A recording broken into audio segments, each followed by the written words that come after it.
Henry Kissinger said, without understanding how this was going to end. It's easy to start a war. It's very difficult to win a war, prevail in a war, end a war on terms that meet your original expectations. Right? We've been fighting wars, but we haven't been fighting wars as societies. We've been fighting wars as a small sliver of our population. Something like 1% of our population is involved with the military because we have an all-volunteer force. And that means that it's easier for our politicians to go to war because they don't face conscription, they don't have the draft, which affects every family in the country, and because the number of people in the volunteer force is such a narrow stratum of the population.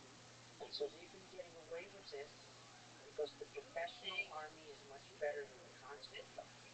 And an all-volunteer force is much preferable from a military point of view.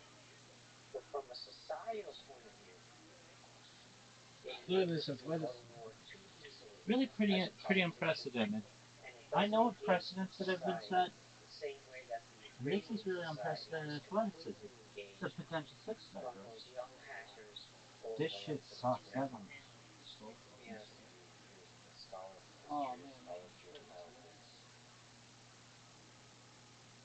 And you're also Filipino. That's kind of nice. I'll take that. What's the value? What's the hope? What's the power of conversation? If you could sit down with a glass of Putin and have a conversation versus bullets, versus the West Side gangsters. This motherfucker started barking. So what would you talk about? What would you ask him? Well, Henry Kissinger, alluding to his op-ed, he's had many private meetings with President Putin over a long time. And President Biden, previous presidents, secretaries of state, officials below Secretary of State, the head of the CIA evidently met with President Putin in the fall when he was massing the troops on the border before he invaded, and we sent the head of the CIA and Putin received him, somebody he evidently respects or was at least willing to meet, unlike other members of the administration. So a lot of people are talking to him in some form or another for the 22 years he's been in power. And I'm not sure it's had what I would call their desired effect.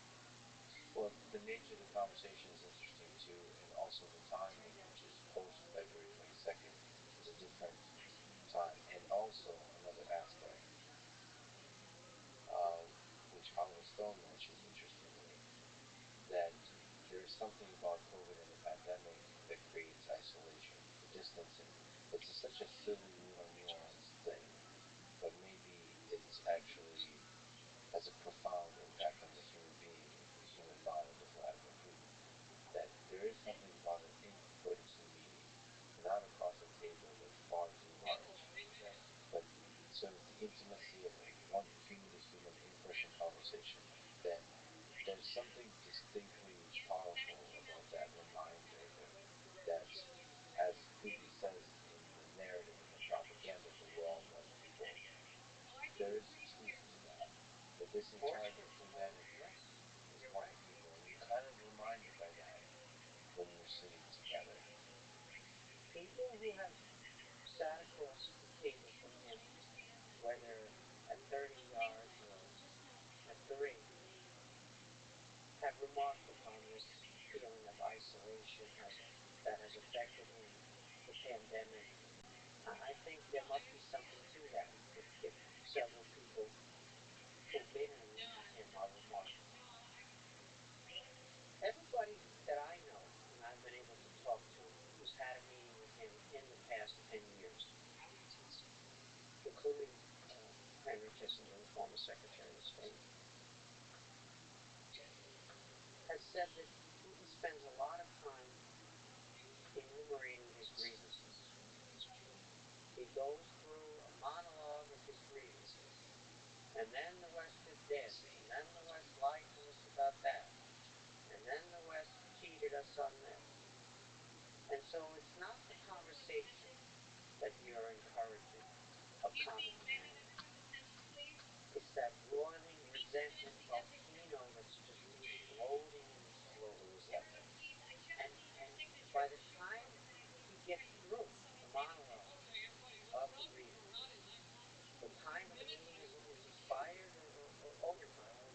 It really is taken. That's where the skill of conversation comes in. It's like when you're facing a bull with a red claw. You have to learn how to avoid the long list of greetings so you can get to defeat at it.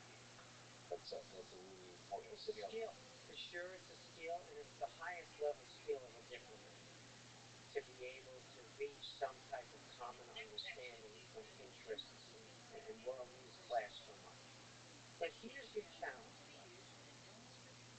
Your challenge is Russia wants to impose a closed sphere of influence on its neighbors. It wants to dictate what its neighbors can and can't do.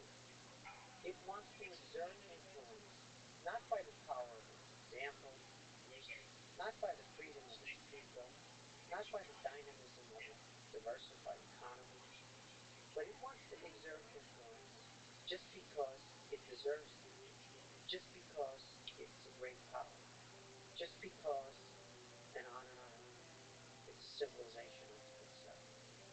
And it wants that, and we can't give that. The reason that Russia was not integrated into the West was not for lack of trying. It was because Russia ultimately spurned the integration because it was about what terms the integration would come. Would you come into the West and observe Western rules and be another country, meaning just another country? There's Poland, and there's Austria, and there's little tiny Monaco, and there's Russia. And you're just one of those countries. And Russia's answer to that was no. We're not just one of those countries. We need special rules. We need special conditions. We'll integrate, but only as a specialty, meaning like at the UN, where all countries are sovereign, all countries are members, but Russia has a veto on what countries can and can't do. Those were the terms on which they were willing to integrate. And those were the terms that no leader of a Western country, or the United States, or the G7, or fill in the blank, can grant to Russia. It's very well known that Vladimir Putin was one of the first, maybe the first person, first leader, finally to call President Bush after the 9/11 tragedy. They didn't connect right away. President Bush was not in Washington, but eventually they did speak. He condemned the terrorist attack, offered Russian support, which he delivered on. The use of some Russian logistics for our Afghanistan operation. And a lot of people point to that and they say, there it is. Russia wanted to cooperate, did cooperate, and we spurned it, or we failed to appreciate Russia's cooperation. And so therefore, Russia was cheated, or Russia was lied to, or Russia's grievances are legitimate. But here's the problem with that argument, guys.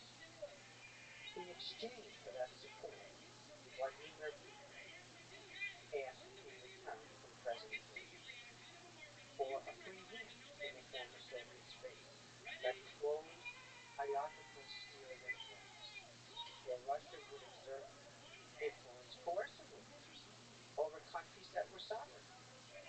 And no American president could grant that, and President Bush was right. He said no.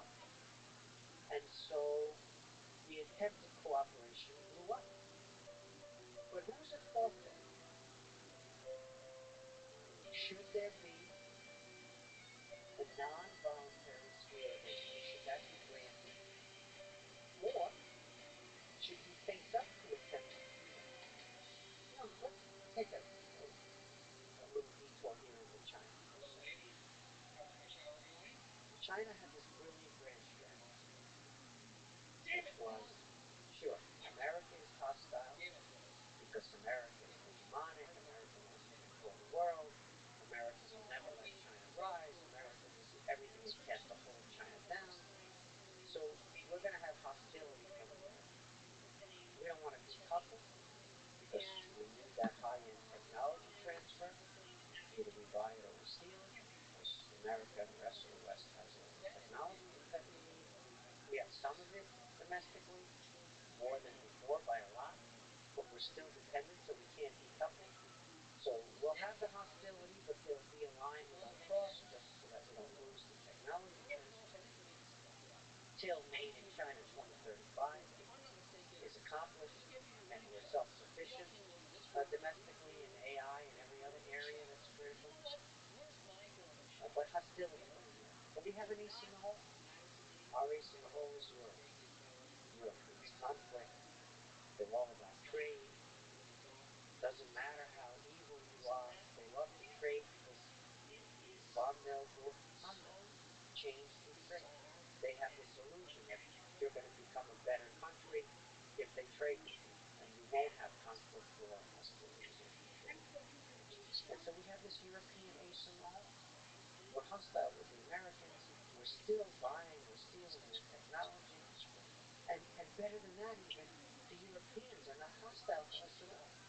They love to trade with us, and they want to trade more, and they're our biggest trading partner already. And lo and behold, Xi Jinping sides with Vladimir Putin in the aggression in Ukraine. He doesn't side with him providing military equipment. He doesn't provide technology transfer, but he provides public support and massive pro-Russian propaganda to the whole Chinese population.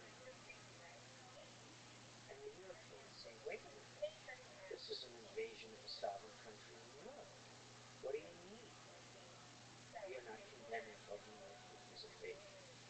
And so that wedge that the Chinese had, that was the basis of their grand strategy, that wedge between the US and Europe when it came to China policy, that wedge is gone. Xi Jinping destroyed it. And the Europeans and the Americans are coming close together on Ukraine and Russia policy for sure, but also more and more on China policy. And so that was a pretty big sacrifice for the Chinese leader to make. And what did he get in return? He gets hydrocarbons from Russia at reduced prices. And the Chinese get hydrocarbons from a lot of countries. They have a completely diverse supply chain for their energy. So what do you think Xi Jinping is thinking in general? Was it a mistake? Or I'd like to know. I'd like you to be able to sit down with him across from this table here in this podcast This and lettuce pose is. that same question because we have no idea. was it very No one's ever. but would you as a scholar So the sixth. ever break through the language barrier to China? Not ever, I apologize, in the next few years, because there is a gigantic cultural and language barrier between the West and the China. China's a great civilization. China predates the United States by millennia. China's accomplishments are breathtaking, but China's also led by, let's be honest, a Communist Party monopoly which engages in a lot of criminal behavior. Legs. Tibet is Ukraine. Xinjiang is Ukraine.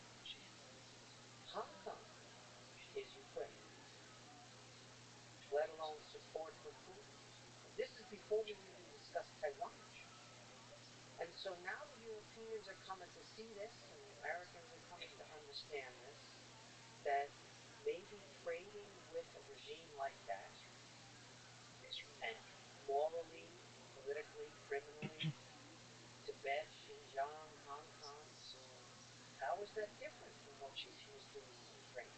I'd be hard-pressed to differentiate that ultimately, even though the analogies are not exact. And so the Chinese, it's like that guy Leonis, the author of Nicoletia, the great memoir of the late Soviet period, the end of the Soviet Union. that they spend all this time and all these resources blackening our image, and we supply them with endless material to blacken our image. That's where Xi Jinping's regime is right now. And so they have a big dilemma on their side. It's a Western world, and they've united the Western world and reawoken the rest of the world to the fact that China is a threat to the values, the institutions, and the values of the West, and that trade is not transforming China, quite the opposite. We'll see if this endures. Maybe it doesn't endure. Maybe it's a fleeting moment. Maybe this is not an inflection point. Maybe the war in Ukraine ends more quickly than we think. And maybe, like you said, for the Chinese and the Indians and the rest of them, the leaders there, they get their wish that it ends and the world moves on and forgets or says, let's try again to resume our mutual understanding, our mutually beneficial trade, and everything. Maybe it's a passing phase. We can't exclude that. I'm very for predicting the future. But the moment is not a good one for the Chinese regime, let alone the fact that he's trying to impose an unprecedented, in the modern era, third term for himself as president in the fall of the next party Congress, becoming president for life as de facto, a Mao-like figure. And he's now got to do that in this environment where he has damaged Chinese grand strategy and damaged the reputation of China and its relationships across the world. Maybe not permanently, but significantly.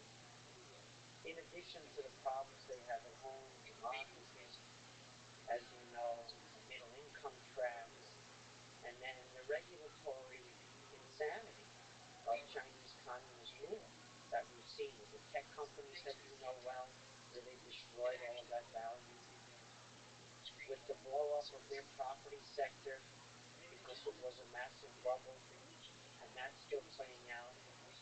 And this time it's the same, meaning this time it's not different.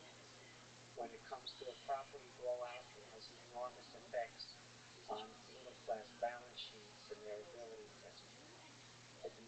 to remain consumers and drive the economy, which is the model that they have pursued. So he's got a litany of challenges independent even of the fact that he sided with his pal, Vladimir Putin, and their bromance is costing China very, very significantly. If you close your eyes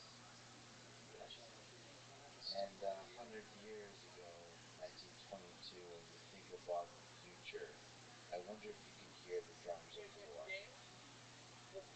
predicting the 30s, predicting the Great Depression and the resentment that builds, the economic resentment, the cultural resentment, the geopolitical resentment that builds and leads to World War II. At least to me, when I close my eyes, I can hear the drums of war that are still ahead of us.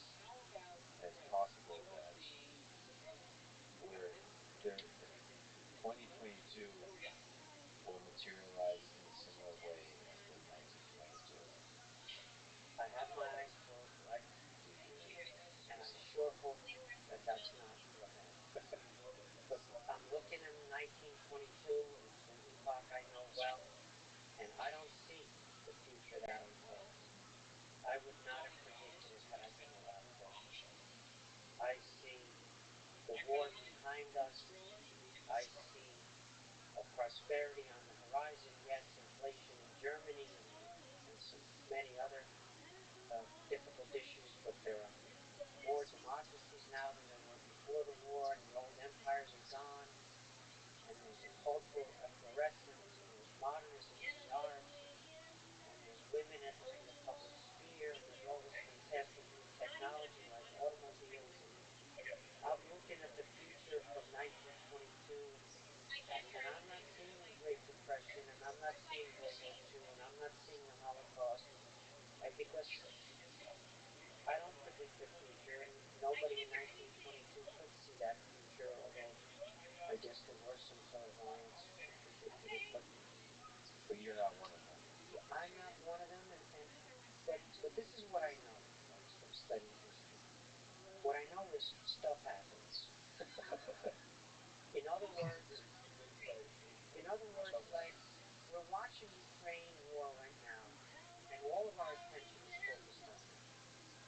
And it's like the economists say in their textbooks when their powerful models are employed, and there's this line that says, all other factors have constant Looking comma, to see how much and we've then grown, comma, and the only one and you you get get this really is great a result, very one powerful predictive analysis tomorrow. And the whole game is all other factors held constant. So the Russian-Ukraine war that we've been discussing, and this could happen, and that could happen, but you know what? Stuff could happen. For example, the Israeli government could decide this summer that it's going to bomb Iran, because no Israeli government will tolerate Iran acquiring a nuclear weapon. And since President Trump unilaterally exited from the multi-power nuclear agreement, Iran is now much closer to the bomb than they were when the United States was still in that agreement. And you tell me the Israeli government would say, sure, it's fine, it's okay, Iran can get the bomb. And so maybe that happens. And maybe that happens as early as this summer as Iran gets closer and closer and closer. Maybe that guy in North Korea decides it's his time, just like his grandfather, right, in 1950 decided, it's time, we're going to reunify on the Korean Peninsula. Maybe, I don't know, fill in the blank. Something's going to happen. It's not going to be what I predict. It's not going to be what I'm watching. It's going to be obvious only after it happens, not before. And then it's going to upend the tables. And all of a sudden, Everything changes. we're going to be in a different environment, different circumstances. And is Ukraine still as central at that point as it seems to be right now? I don't know the answer to that. Let me ask two rapid fire questions. We're only allowed to have 1 minute, and it's about predicting the future. Okay. Question one: Vladimir Putin, when would he no longer be in office, and would he step down or be overthrown? What's your prediction, and a brief explanation of that prediction? Now, nobody can predict the future, but what's your sense now? Some people are saying the country is going to be overthrown or step down at the end of this year. Some people say surely he's going to outlast Stalin's rule of 30 years. No evidence of a coup yet. None whatsoever. Yet. He's pretty much at life expectancy for a Russian male. Those are bad numbers. He's 69, he'll be 70. So he's lived the life of a Russian male already, but he's got better doctors than the majority of the Russian males in that, let's say, comparison set. So he could live a very long time with good doctors. So there could be a coup at some point, but there's none today in evidence. He could go because he's reached the life expectancy, or he could stay for a long time. The thing to watch about this is an organization that nobody pays attention to, the FSO, the Veralnaya Sluzba Охраны, which is the Praetorian Guard, the self-standing bodyguard directorate, the only organization in Russia that has any access to this. We've seen no disloyalty, no breaking of ranks, no defections, nothing in the public realm in open sources about any divisions or problems in the FSO, in the Praetorian Guard. So if you can't break that, change that, elicit defections there, you can't overthrow. Authoritarian regimes, like, they're terror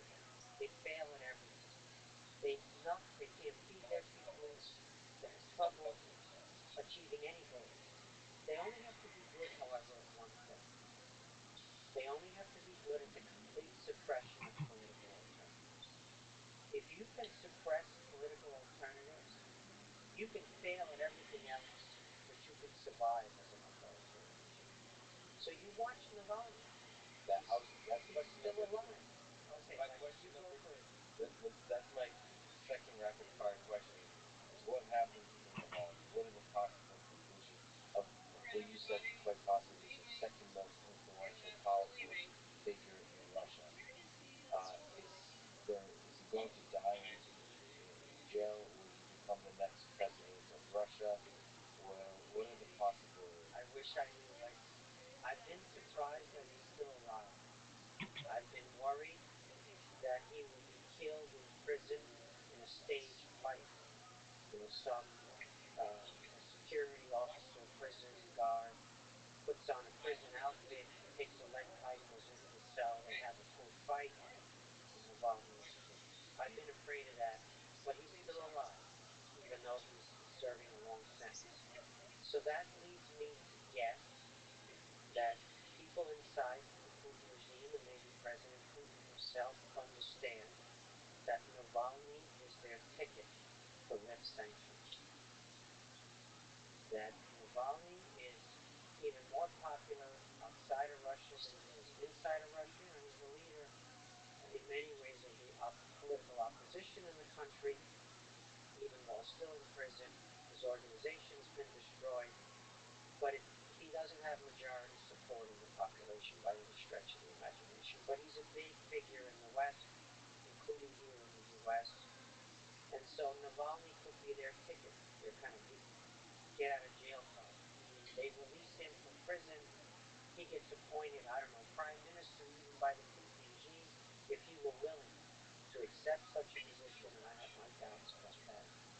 And then that's how they lobby to remove the sanctions against him. So he's a card that President Putin could play.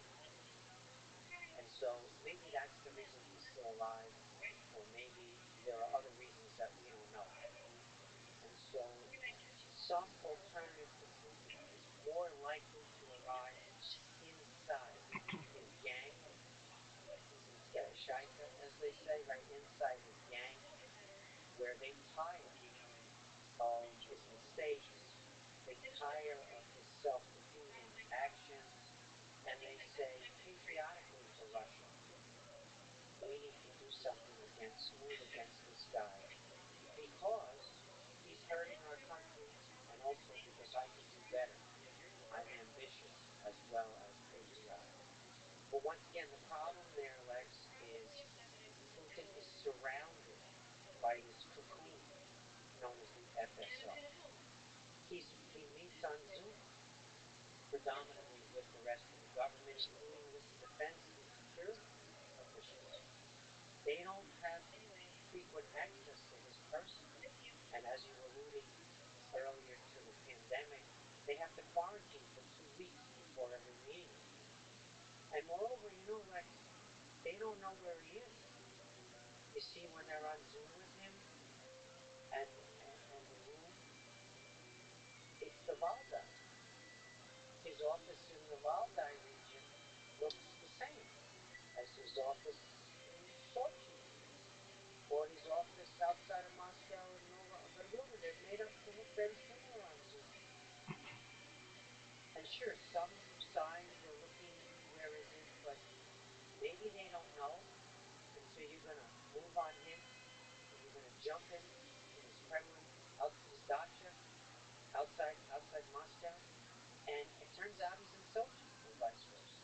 And it turns out the FSO is loyal to him and won't let you anyway. So, Lex, we don't know, but we watch this FSO really closely, and we think that the elites, if not Putin, but maybe Putin too, understand Navalny as a really big potential political card that they could play. And one last question, the biggest question. You study some of the darkest aspects of human history, human nature. Let me ask the why question. What are we doing here? What's the meaning of our existence, our earth, you might say? What are we humans trying to get at here?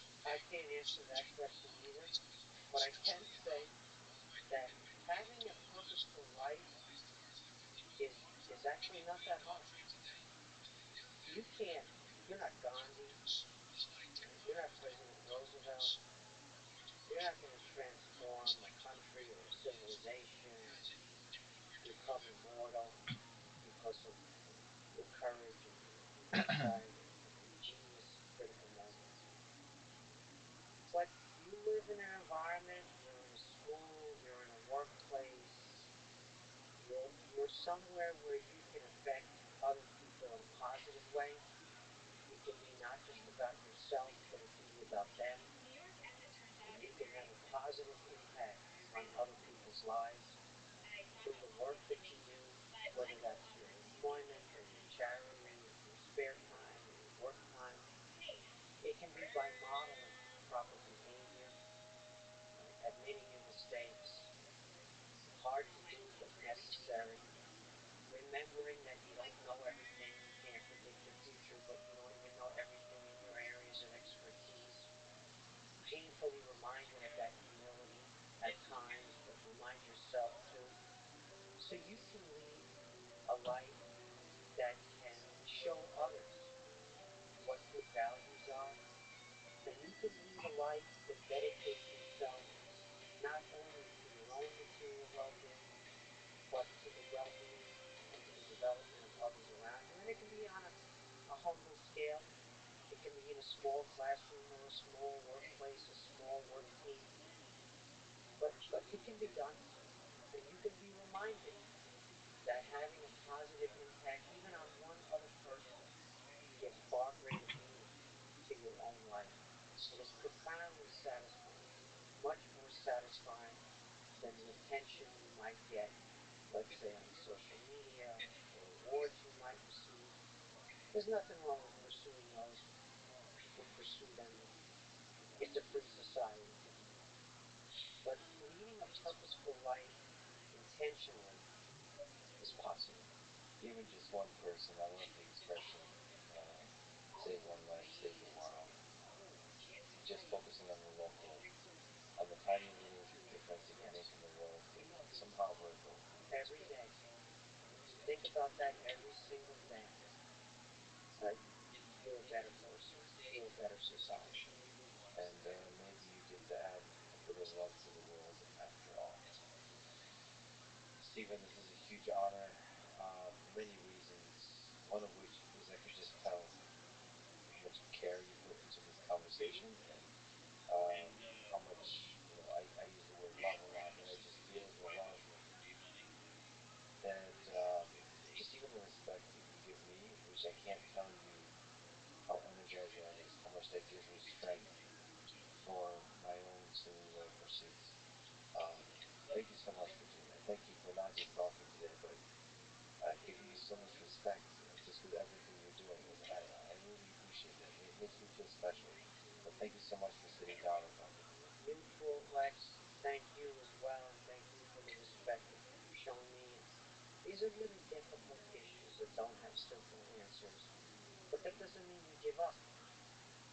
We have to keep thinking and learning and trying and finding solutions in everything we do, including on these big global tragedies that we live through. And it's heartbreaking what's going on. It just breaks my heart every day. A person who studies this, I've been studying this for decades, and it keeps happening. And you think, again? And yes, it is again, but we still have to keep trying, and we have to be inspired by those people who are more courageous than we are and sacrifice more than we sacrifice. For me, the Russian invasion of Ukraine, the war in Ukraine, is experienced in my study at home and in my office at Princeton, my coming office at Stanford when I moved full-time to Stanford in September, or it's experienced far away in safety and in comfort. And we have to remember that too when we talk about these things, when we answer your questions. Right? That as we speak and as we comment and think we're experts on these things from the comfort of our existence, that there are people in those tragedies right now. With no power, with no food, with full uncertainty about the future of the help their children, and I've also seen their It family, their places, makes every game homes very that interesting were home because buildings that they have all stood for can generations, have effects now in rubble. on the league. So Yes, it hurts. I highly And recommend it. it's Syria, where 350,000 at least by UN estimates died, and Russia participating in that. And it's Yemen, and it's so many other places that don't have the same degree of attention that a European country like Ukraine has. But yeah, we have to remember also that in addition to Ukraine, and then there's things right home here in New York City where children are without food. It's just inexcusable in a country this rich. So we shouldn't forget in our study of leaders and our study of geopolitics that ultimately it's about the humanity. It's about the human beings in these circumstances. Okay, Les. Give me the stop button. Thank you so much for this amazing conversation. Talk to you again soon. My pleasure. Thanks for listening to this conversation with Stephen podcast. To support this podcast, please check out our sponsors in the I don't description. think that fantasy football Now, falls let me under read the you the same words of legalities. Mahatma Gandhi. And I despair, I remember that all through history, the way of truth and love has always won. There have been tyrants and murderers, and for a time they can seem invincible, but in the end, they always fall. Thank you for listening. I hope to see you next time.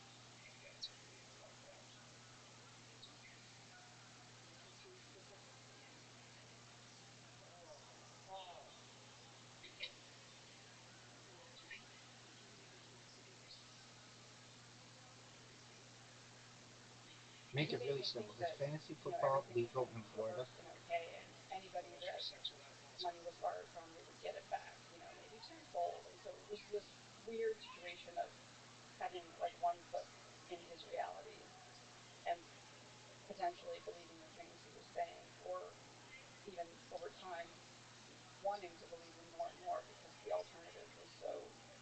The alternative was According to ChatGPT, was it increasingly seems a bigger and that bigger nightmare. fantasy football is legal in Florida. The following is a conversation with Sarma Norgalis, a chef and restaurateur who was the subject of the Netflix documentary Bad Vegan, Fame, Fraud, and Fugitives, that documents the rise and fall of her vegan raw food restaurants in New York City that ended in what she called a road trip from hell, being arrested in Tennessee, pleading guilty for stealing over $2 million, and serving 4 months in Rikers Island jail. Sarma disputes the veracity of the documentary and its conclusion, saying that she was misrepresented. So, I wanted to talk to her to get the full story, to seek understanding of who she is as a human being, the good and the bad. This is the Let's Wisdom podcast. To support it, please check out our sponsors in the description. And now, dear friends, here's Sama Norgalis. You said that you did a lot of reading when you were growing up, and you mentioned Fear and Loathing in Las Vegas by Hunter S. Thompson. So, from the reading you've done in those early days, how did you see the world? Was it to you a beautiful place or a cruel place? I don't think I thought about the world. You were focused on family, just basic day-to-day life. I think I was focused on day to day. I had an awareness of not fitting in, but I think back then it felt like something was wrong versus some people are just that way.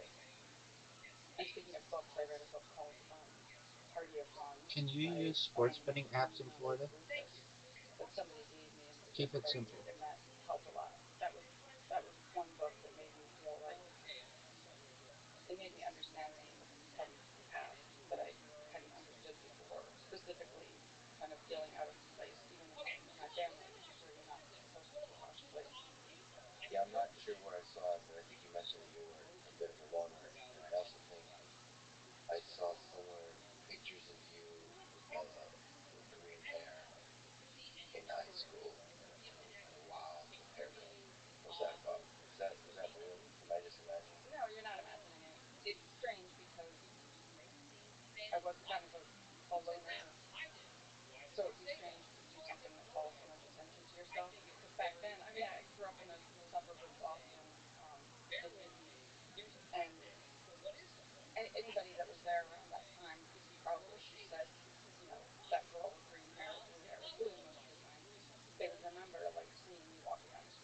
when did stood this out like become crazy, legal? especially back then. Now it wouldn't stand out so much, but back then it really stood out.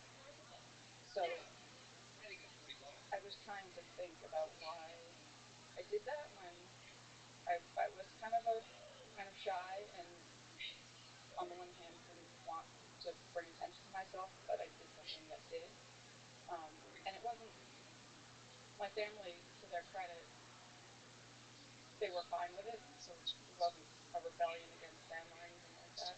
They were fine with it, and I think they loved it. But your dad was a physicist at MIT, yes, so so he was cool with your green hair and the rebellion. That's just the way it went.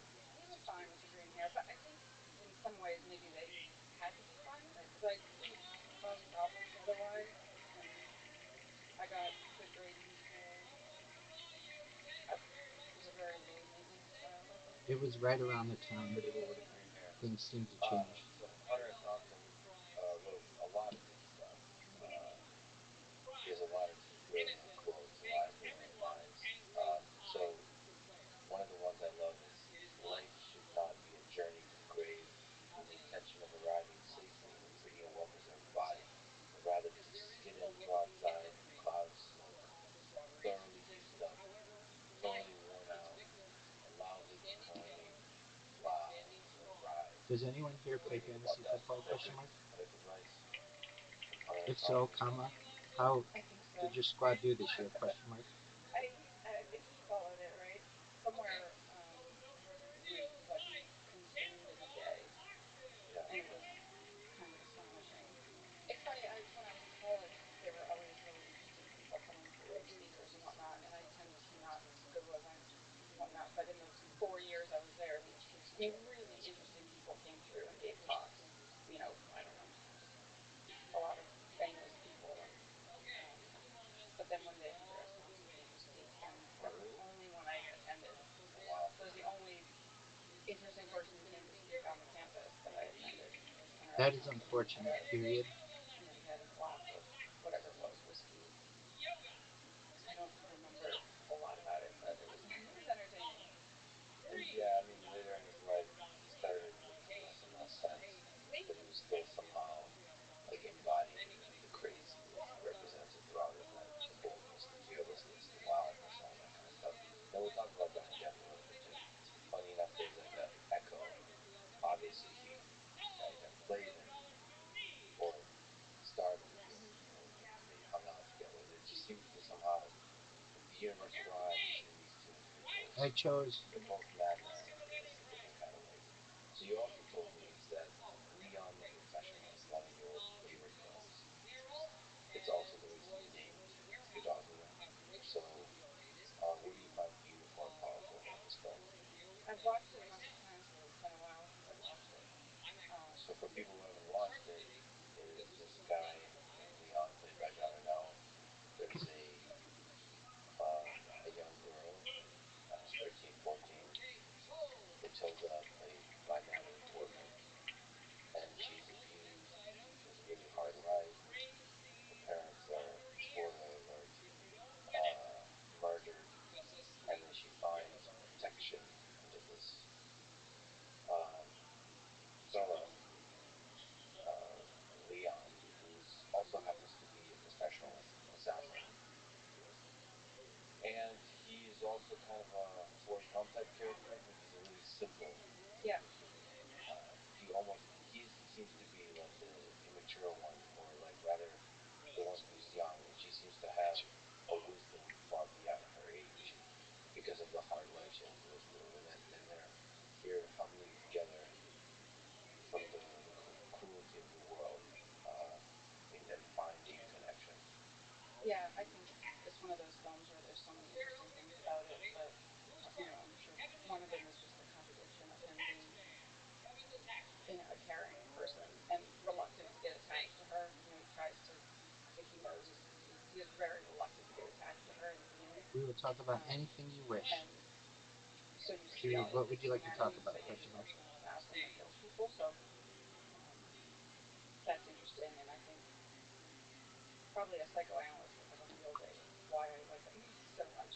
And I haven't gone there myself, but there's something I think about she, even in brief parts that depicts her in the beginning, it seems clear that she's sort of out of place in her family, and and then there's all kinds of interesting things about their relationship along the way. What I like This about is absolutely hilarious. well, these movies that the stuff Period, you made me laugh out that loud. bothered me, or it bothered me the fact that I haven't really thought about this before. For people who haven't watched the movie, there's a young underage girl who kind of comes onto him. First of all, I think she actually just doesn't know what like familial love is. So this is the one way she knows how to express love. That's one. And two is, a lot of bad people in this world will take advantage of that, right? And the fact that um, she finally met a human being who doesn't and is just there to protect her. That's a real sort of, I don't know, a powerful statement of what it means to be sort of like a father figure, I suppose, a protector. So that to me, I love the idea of being sort of like the protector. That there's something like something worthwhile in this world to protect amidst all the cruelty that's all around. That's a beautiful kind of. You're basically saving this young human's, or you're repairing this young human's path to love, to real love in life, because that idea of love is destroyed for her. Just family, everything is sort of everything around her is broken, and he's kind of repairing it by reestablishing it. That kind of love to me. I don't know. And the plan. They said this right. They say the plan. The Also. University of South But Carolina? there's Question also mark. just the simplicity of the film, just from a cinematic perspective, is beautiful. The music, the way it looks, the minimalism. Even the violence is beautiful. Yeah, violence. It was over the top, and also the bad guy, the bad cop, played by Gary Oldman. Yeah, he was amazing. I think he was listening to Beethoven or something like that, and he was taking some sort of pills and drugs of some kind. So there was a kind of like part of the orchestra, like the violence is part of the I stream kind of 24/7 for musical world peace. creation. Yeah, it's interesting because I turn away from violence or films usually that have violence or TV or anything that has that kind of um, element to it, except in certain cases where Where the violence is beautiful. yeah, yeah. Or did you see the movie True Romance? Yes. That's Yes. my second favorite movie.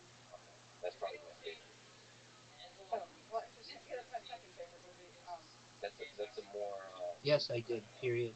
but After also the about 12 violence is hours, Yeah, I have to yeah. restart And Discord, my or favorite else it is freezes on also the me. one with Patricia Arquette and James Gandolfini.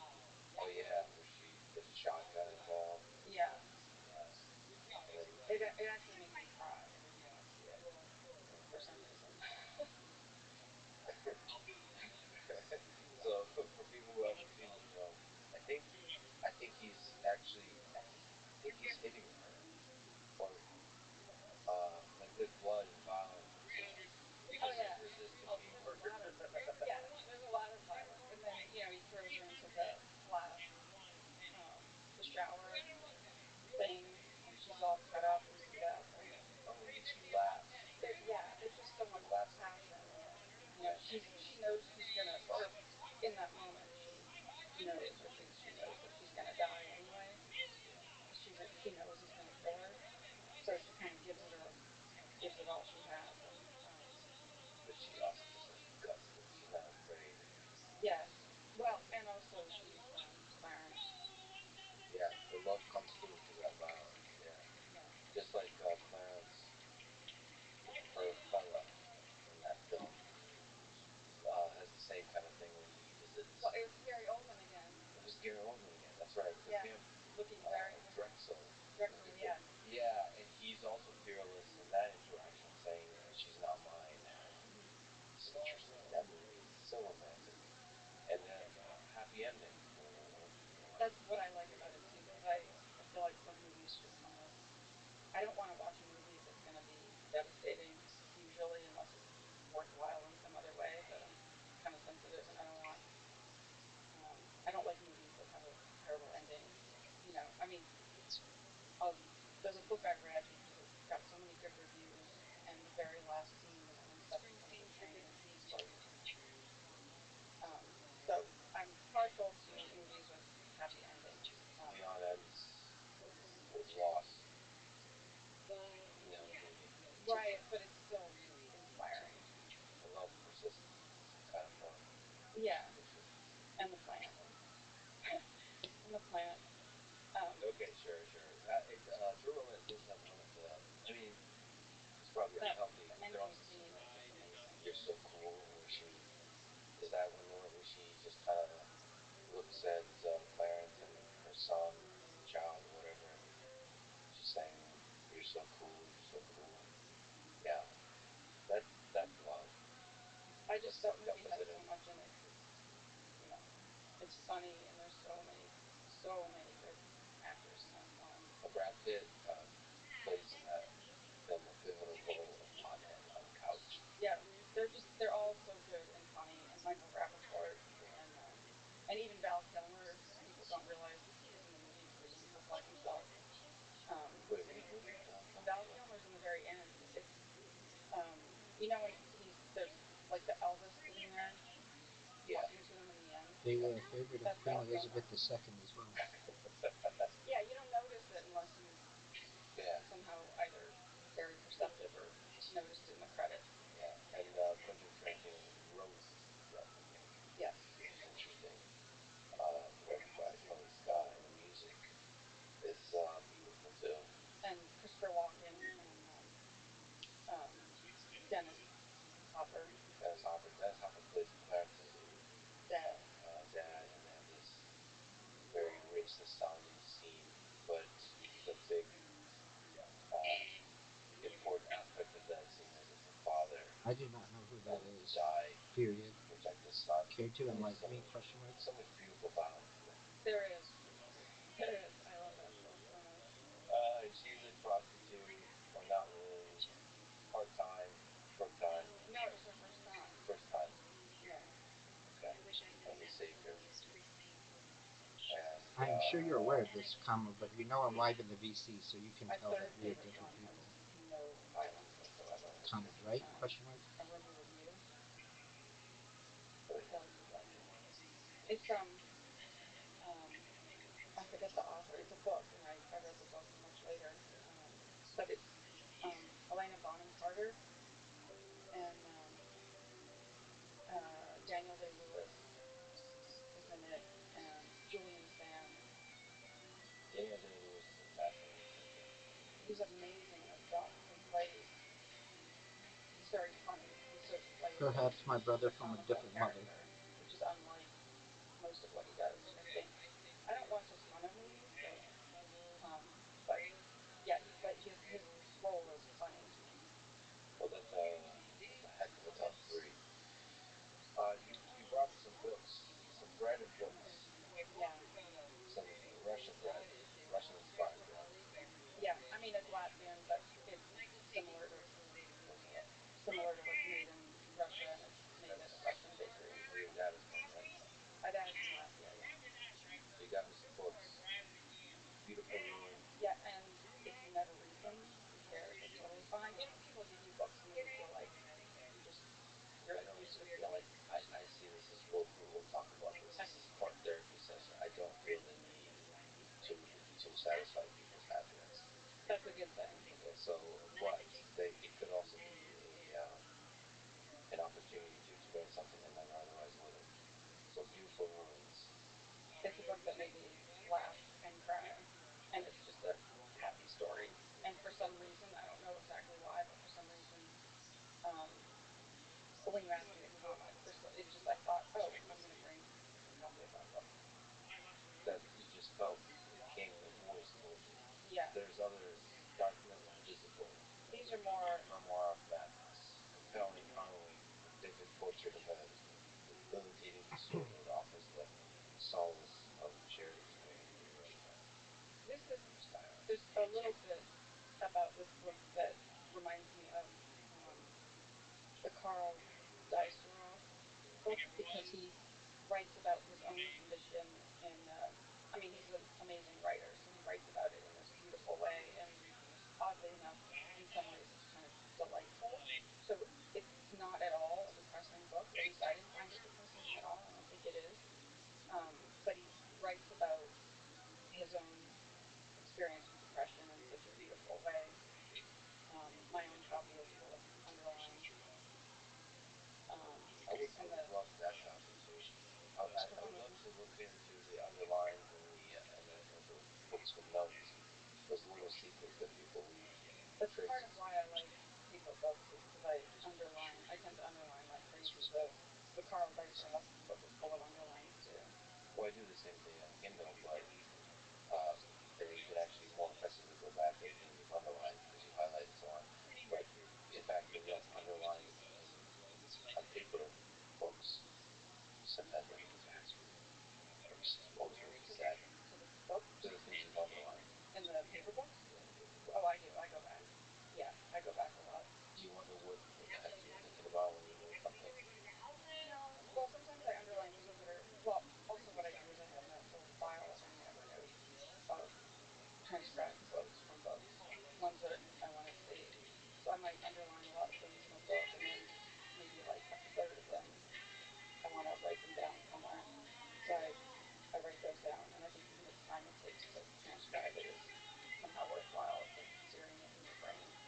And You never remember having read it the first time. yeah, and then sometimes I'll pick up books. I even and sometimes I just underline sentences that are. It's not the content of the sentence, more that it's just a beautifully written sentence or like a particularly apt metaphor or something that's really nice. And I like paper books too because I bought Beautiful Rooms. I would have never heard of it as except one of my favorite things is to go to used bookstores.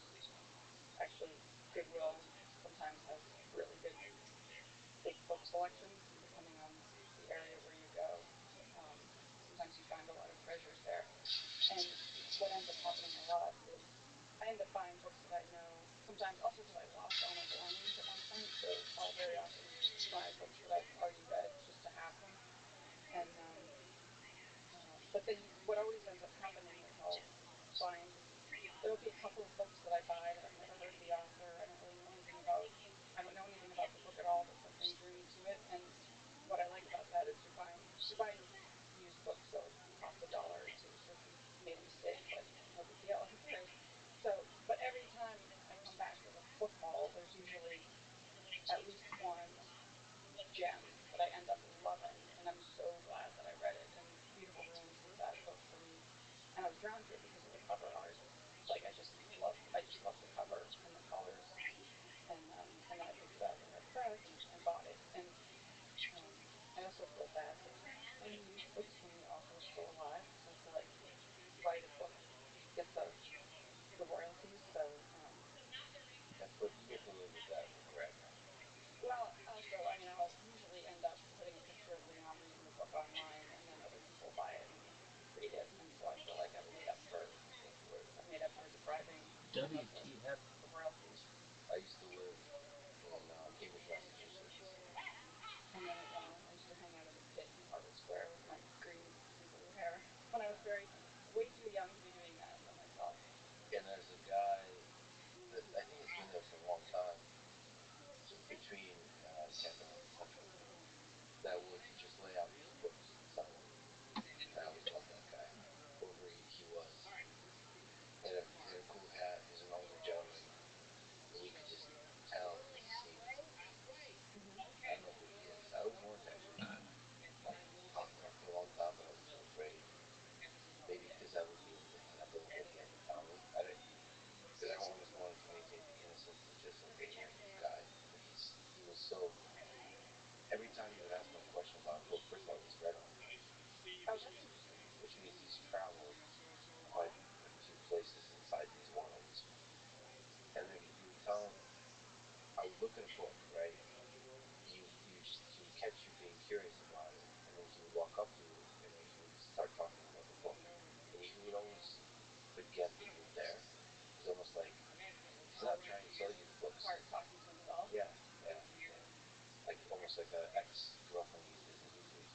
I'm that West Side combine with gangster. Yeah, yeah, definitely. But Motherfucker. the experience of I'm a tongue just bandit, being bro. there to see what he's come out, and people actually are willing to listen to What the this. fuck happened? Probably be able to tell me what his name is, because I'd love to find that guy again. I'm sure he's still there. Maybe you'll have him on the podcast.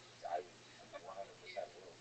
But it's almost The terrifying. fuck is up with this? I'm not sure he can handle it because he's been through some things. Oh I'm not sure shit. if he's homeless or it just looks like it. Yep. That's sometimes a thing.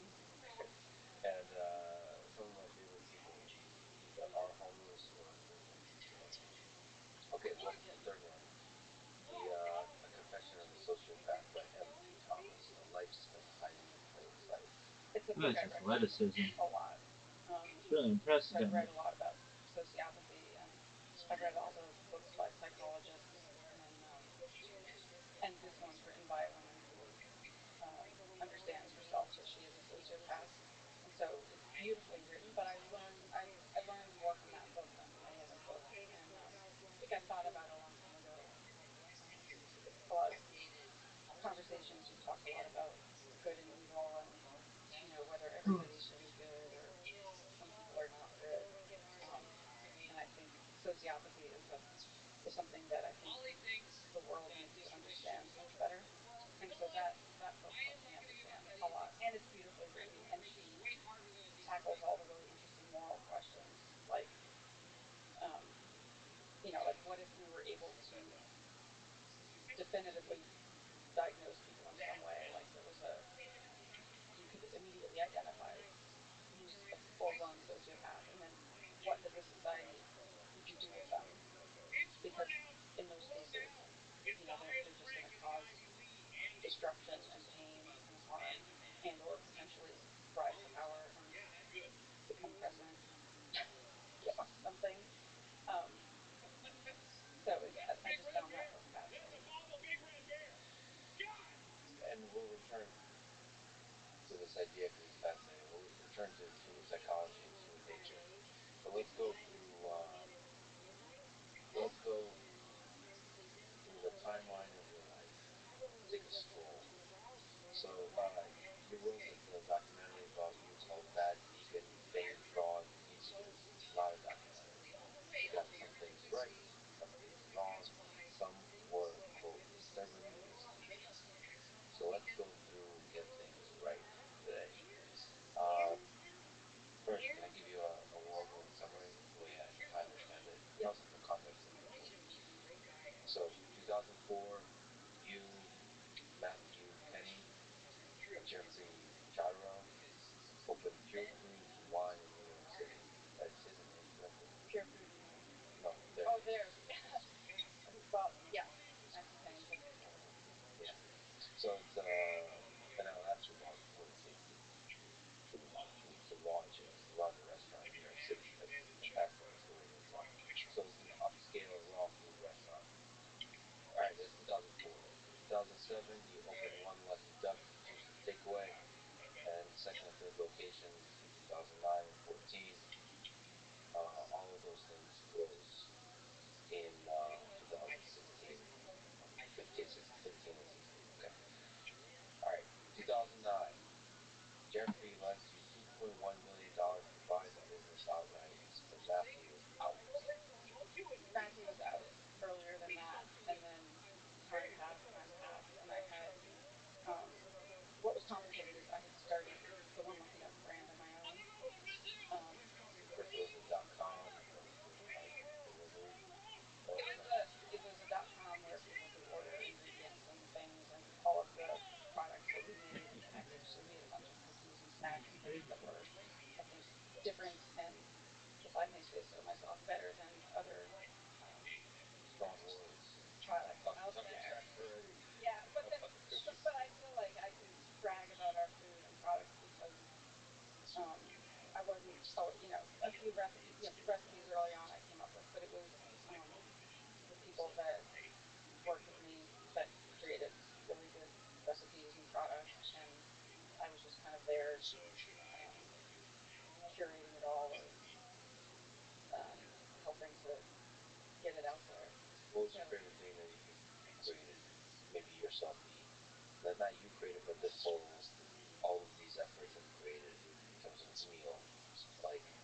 You said cookies. What are we talking Oh, about that's a here? hard question. I It's mean, just okay, not the favorite, but like something that popped into memory that brought you joy. the Malamar. Everybody loves the Malamar. So very often we made like raw vegan versions of things that people are familiar with. So I think it was pecans. It was like a salty cookie made with nuts and then covered in chocolate, and then there's a big blob of coconut cream. Look at this athleticism. Hey, let's talk about cookies. Yeah, this girl is hot. And our ice cream was made with pretty coconut. hot. Also, it's like the meat from coconuts pureed, and then there's some soaked cashews in there. But anyway, What it's a the blob fuck of is this vanilla shit? flavored cream, kind of like a This is just you know, awful. like a healthy natural version of fluff. I don't know if you're familiar with fluff. Basically, every single word you say, I'm not familiar with. You should see my dad. I know. It's like steak and vegetables. A fluff is like a thing that I remember from my childhood, like peanut butter and fluff. It was a ridiculously delicious Is it combination. fluffy or is it It's not? like a marshmallow. It's basically like if you softened marshmallows and made it into a luxurious, amazing meal. Oh, so it's like a And fancy then put it in a ingredient. jar. Okay. And then So made it's with just spreadable. It's spreadable marshmallows, kind of. oh, I see. I think that's yeah. So Spreadable marshmallows. Got it. yeah. So there's a big blob of I didn't know that existed. That's a thing. What? fluff. Fluff. I know. Does everyone, should people know about this? Oh yeah, everybody knows. Okay. People. I mean, I think most people know about fluff. And Maybe I went, I took the road less traveled by. I went the peanut butter and Nutella road in terms of spreadable things. Nutella is like the chocolate version, and then fluff is like the vanilla equivalent, sort of. But I think commercial fluff that you buy in the store is just like sugar and whatever else they put in there. Um, It's anyway, not actually fluffy. it's kind of fluffy, but it's wet. Because Nutella is It's like fluffy. yeah, it's like Nutella if you whipped it and then kind of got it a little bit aerated. So it's a bit more fluffy. So fluff was your part of the formula there. Well, so the coconut cream that we made was like a healthy version of fluff, kind of. Except it was, you know, you could make a like a little scoop of it, and it would stay in that form. Malamars were refrigerated, and then there was like chocolate drizzled over that, so it had that like salty, sweet thing going on. That was probably my favorite. As a dessert. Yeah, it was like a dessert snack. It wasn't you wouldn't order it on the restaurant menu, but in the takeaway you could get them, or sometimes some people would get them shipped on dry ice and pay a lot of money, like a lot of money, to have them shipped on dry ice. What a funny. I know. I kind of want to like name drop people at Conway who used to order them. Oh, that's awesome. Yeah, they would order those shipped on ice. It's awesome. Yeah. Continuing on, 2011, you meet Anthony Strangers on Twitter and then in real life. Also around this time, before you got your rescue dog with the cool name Leon. Yeah. 2011, 2010. Remember? It was September 2010. So, because I think he was born roughly around March. I gave him the designated birthday of March 10th, 2010. Why is that? Why March 10th? I wrote about the story of adopting him on my website a long time ago, and then I reposted it here on my current website. And what happened? I got weirdly obsessed with Leon before he was Leon. He was a dog in a shelter named Quinn, and I couldn't stop thinking about him. And Him specifically. him specifically, You yeah. saw him and there was something very special about him. I was trying to convince somebody else to adopt a dog, so and Alan, right? yeah, and it didn't occur to me that I I was like how you didn't name drop him, but you name drop Convert. I like it. um, so I was trying to convince him to get a dog because I thought, you know, he should have a dog. I saw Leon's picture and just got weirdly obsessed with it in a way that I couldn't really explain. And I was laying in bed one night and thinking, I just couldn't stop thinking about him, the dog, and the paperwork or the description in the shelter bio said that he was roughly 5 months old, or however, whatever it gave as his age.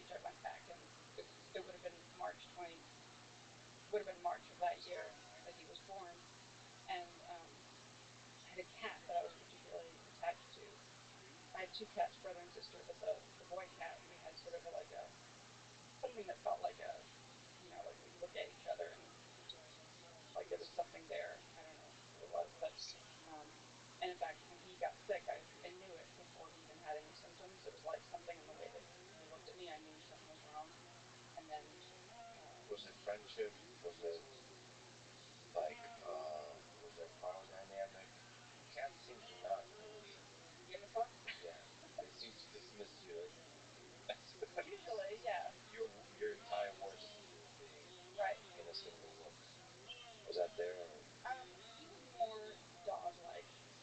He would occasionally fetch like this little styrofoam thing I had. He would fetch it and bring it back. He was friendly, and if somebody came over, he would jump in their lap. Um, he was less standoffish than most cats, but there was just something about the way he would look at me. I don't know. And maybe, probably, in his mind, he was just a cat. I'd give him food, whereas in my mind, it's some kind of, you know, great soul connection. Great, But not in great his long running romance. not in his pretty mind. But either way, so he died in March, and I thought, so I sort of concocted this. I just thought, that he died on March 10th, and so I thought, well, maybe Leon was born that same day, and that's why I'm so drawn to him. I don't know. No, that makes okay. That makes sense. But it's one of those things that like is sort of. when you saw him, you just like there's something. It was his picture, yeah. Oh, the picture, and you were drawn to something about the personality in the eyes. It was something about his picture. I don't know what it was, and everybody at the time was like, "What are you thinking? Why would you get a dog? You can't even take care of yourself. You're overworked and busy, and why would you get a 5-month-old pit bull mix? Why not get an older dog that's easier to take care of?" And for me, it was like, I don't want any dog. I don't want. My intention isn't to get a dog, but there's something about this dog that I have to get, and so I went to see him, um, and then had already filled out an application. It was just I went to see him, and then it was the afternoon, and I sort of decided in my head, like, all right, I'm coming back to get him. I have to. And so the next morning, I got on the subway. I went back to get him, and I was crying on the subway. And I remember thinking that I don't like crying in public. I cry a lot, but I don't like crying in front of other people. And I love it. I thought people on the train with me, would probably think that, somebody died or. So you were crying on the way there, or on the way back? On the way there to get him. I don't know why I was crying. It was just something about it was overwhelming. So The tears of happiness, or tears of something. something. Yeah, I think tears are overwhelming. I know I'm like jumping off, but there was I don't now I'm trying. Was it in your conversation or the book? Carl Zeiser talks about tears of joy, trying to explain them. And he said something about how it was like about because tears of sadness could be understood in having like a evolutionary purpose, but why tears of joy? And I think because there was something about like hope that could be like lost. So if you're cried at a wedding, it might be like you're crying because their love is beautiful, and you're crying because they could get hit by a bus tomorrow or something. Like it had something to do with that. And I thought, but I thought, and to me, it felt like overwhelmed. So then, how would that explain music? Because music will make you cry a lot. Because it's anything beautiful, like love. You realize it's gonna be over one day. So or it's just overwhelming. it could be overwhelming. I think it's just overwhelming. But it could, like if you had to explain, like one way to explain it, as you're saying, is it's so awesome that it breaks your heart that it's gonna be over. This feeling is gonna be over. The song of the person gonna lose them one day.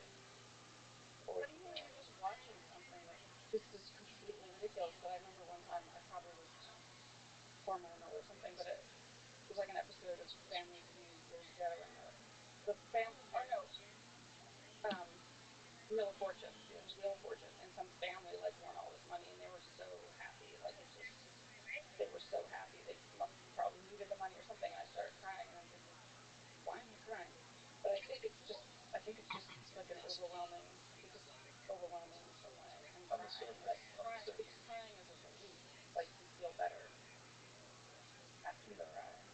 but that's not, doesn't explain the crying. You feel better after you cry. And you're saying it's overwhelming. That's on the surface. The question is what's going on underneath. That's the Jungian shadow, and I don't think neither you or I can answer that question. Right. But there's something going on. Right. There's probably something that touches you in some specific way. So you were crying on the subway. So I was crying on the subway. It's very New York of you. Yeah. Well, that's one of the things I love about New York. People, you can be weird and do strange things, and nobody's gonna look at you strangely. Or the fascinating thing about New York, it's super crowded, and yet you can still feel super alone. But also energized. Because a lot of other things and places will make you feel depleted, but there's something about the energy of New York specifically that feels energizing. I mean, everybody's going off about their day, excited for the future they're building, and so on. That can be energy. Sure, sure. It can be overwhelming, though. It can be, yeah. I mean, also depending on what neighborhood. Right. Well, I'm just talking about the subway. Right. Yeah. And then there's the musicians. I love New York. New York is a special place. I've never lived, but every time I visit, so many characters, so many fascinating people. Yeah. And then there's a bunch of people always crying in the subway. And you are one. I was one of those people one day. Yeah. Right, so I've befriended some budding musicians, like the guys that just play out on the street. These two young guys playing guitar, and I felt like it was one of those moments where it was like candid camera because nobody was paying attention, and I thought it was so beautiful. I may have cried or almost cried, or but anyway, I ended up becoming friends with them and helping them out in some ways, and I knew I was like, well, they're gonna do really well, and now they're like playing large places, and it's kind of fun to watch the Instagram. You know, they're going on tour in Europe, and they were these two scrappy guys. Well, now it's just one of the guys. Um, but they had like no money, nowhere to live, nothing, and now they're. And they didn't quit. No. Persisted. That's Yeah, cool. exactly. So, but I cried on the subway, and I got there, and he was there, and I got to him. But it just felt very profoundly like a force that was beyond me. Like I couldn't not get him. So he was the same person as he was in the picture. Like, I mean, in terms of like something like pulling you towards him, like something. Yeah, when I first met him the day before, he was really distracted, which I think is, you know, he is a puppy that spends most of his day in a cage, which is not natural. So when they let me take him for a walk, and he was kind of, you know, distracted and all over the place. But then when we came back to the cage, he sort of lay down and looked at me, and I looked back at him, and of course I imagined all kinds of. I just looked at him and I thought, all right, don't worry, I'm coming back to get you. Like I'll get you. So um, yeah, it felt like um, something that I had no choice, that I had to do. And that was the beginning of a 12-year journey together. An ongoing one. But so I wrote about these things on my website, and I think it was, you know, among the many things I'm gonna that play some motherfucker and golf later weaponized by and beat the piss out of you. Anthony Strangis. Just Four players, because 5 I was so holes. open about it. Let me Yeah, in on and that. also just it's not like I believe that he was, you know, that I was just expressing my What feelings the about fuck how I happened felt there? going to get him. That there was something about Leon specifically that I felt like I had to get him. So Is there words you can put to your connection with Very Leon? smooth. Like, Very athletic. is it love? Is it friendship? Is it some kind of, like, what is it? Or are we getting to the crying and being overwhelmed? Something you just can't put Being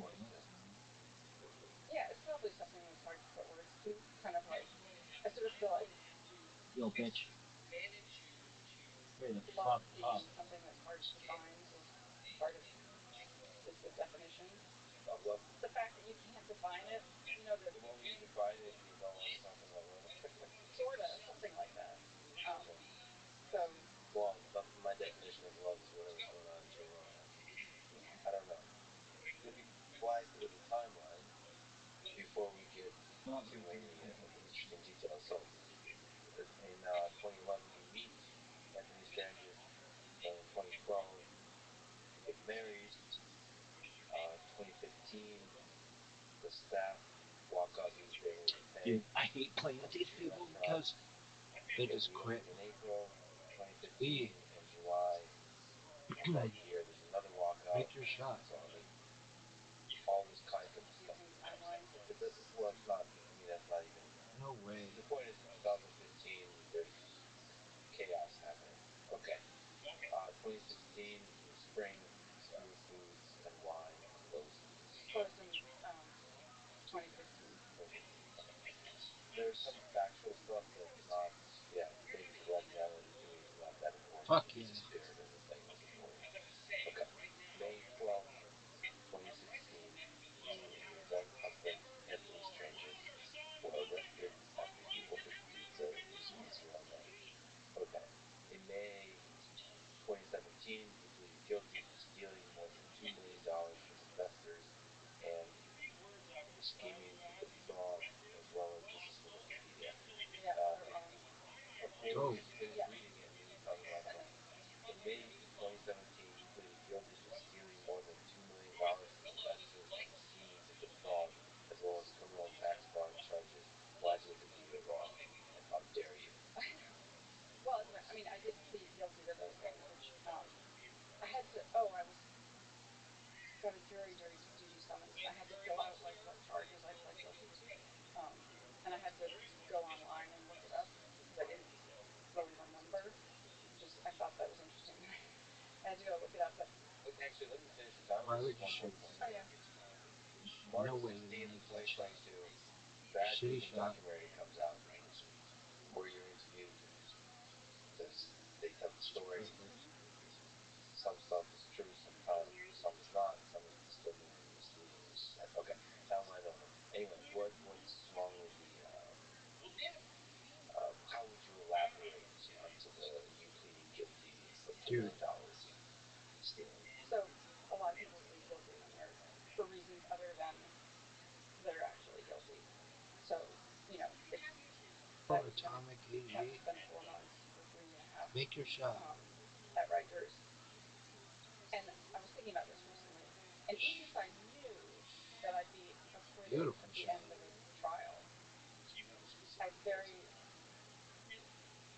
likely would have just taken the 4 months because they don't think that they should. There's kind of blame the advice of lawyers and Amazing shot. Would stretch a long time and it would be extremely stressful, right? Dumb. And so that doesn't necessarily. all of it. I have no choice, but that's kind of part of Pads. and then and then just to let you know, we talked. that I was able to pull it off. I worked incredibly. A lot of them came back. I think what was unbelievably painful. So just sort of lost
So I didn't. It's not like all of this money was taken and then he and I ran off together with a whole bunch of money. It was like I raised a bunch of money to reopen the restaurant, you know, because I wanted the restaurant to exist again, and I wanted to, I wanted to run it. I wanted to reopen the restaurant. $10,000 of another loan. I was making repayments and stuff, and then boom, I disappear. So is your mind going through a roller coaster here? So could there have been multiple yous there? So one mind is like, I love this restaurant, chef, business, because love purpose and being, that's love. And then it's abusive and dark and toxic and all those kinds of things.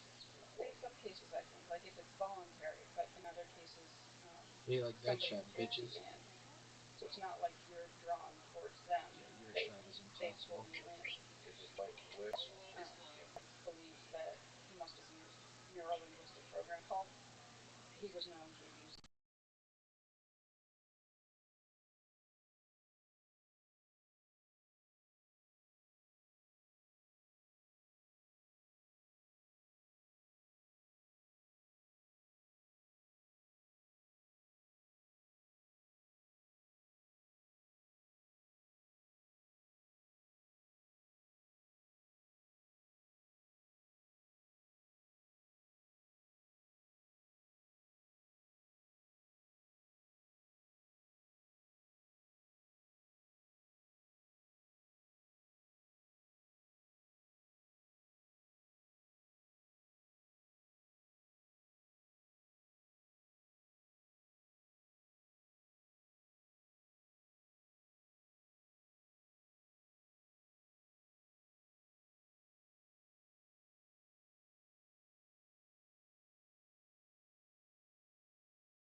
that with people. And I think neuro-linguistic programming is kind of the same as like hypnotism. The only reason I know from what NLP is because Chemical. what I do Thank is you, something dude. called natural language processing, artificial intelligence stuff. So it has the same three letters. Right. What was it? Do something or something where I can just step outside because Your back is interesting. This fucker. Wait, no, fuck you. it's like the road trip plane that it has. So a couple of times we would get into a slightly physical fight. But other than that, no. The I don't want to diminish physical violence, but some people say that the psychological and emotional violence is more destructive. It's just that the physical violence is easier to identify. It's easier to identify, and it seems kind of more straightforward. Whereas psychological, and you have a bruise on your face and you break a bone, and those things hopefully heal in a visible way. But psychological stuff, you can't easily identify or understand, or others can't easily identify it. And then you find yourself crying for no reason at a beautiful song at some point. Yes. That has to do something happening in the depth of your mind. Okay, so you took you away, but where was your mind that was doing both of those things? It was able to be taken away, but also was pushing to the flourishing, the reopening, the flourishing of the restaurant. Well, I wouldn't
America's when it's already bought and basically paid they for. leave you exhausted, overwhelmed, confused, and afraid. Um, and so you don't have any time to think. So you're just kind of constantly running and you're confused, and then things are happening. It's funny. I have some quotes in my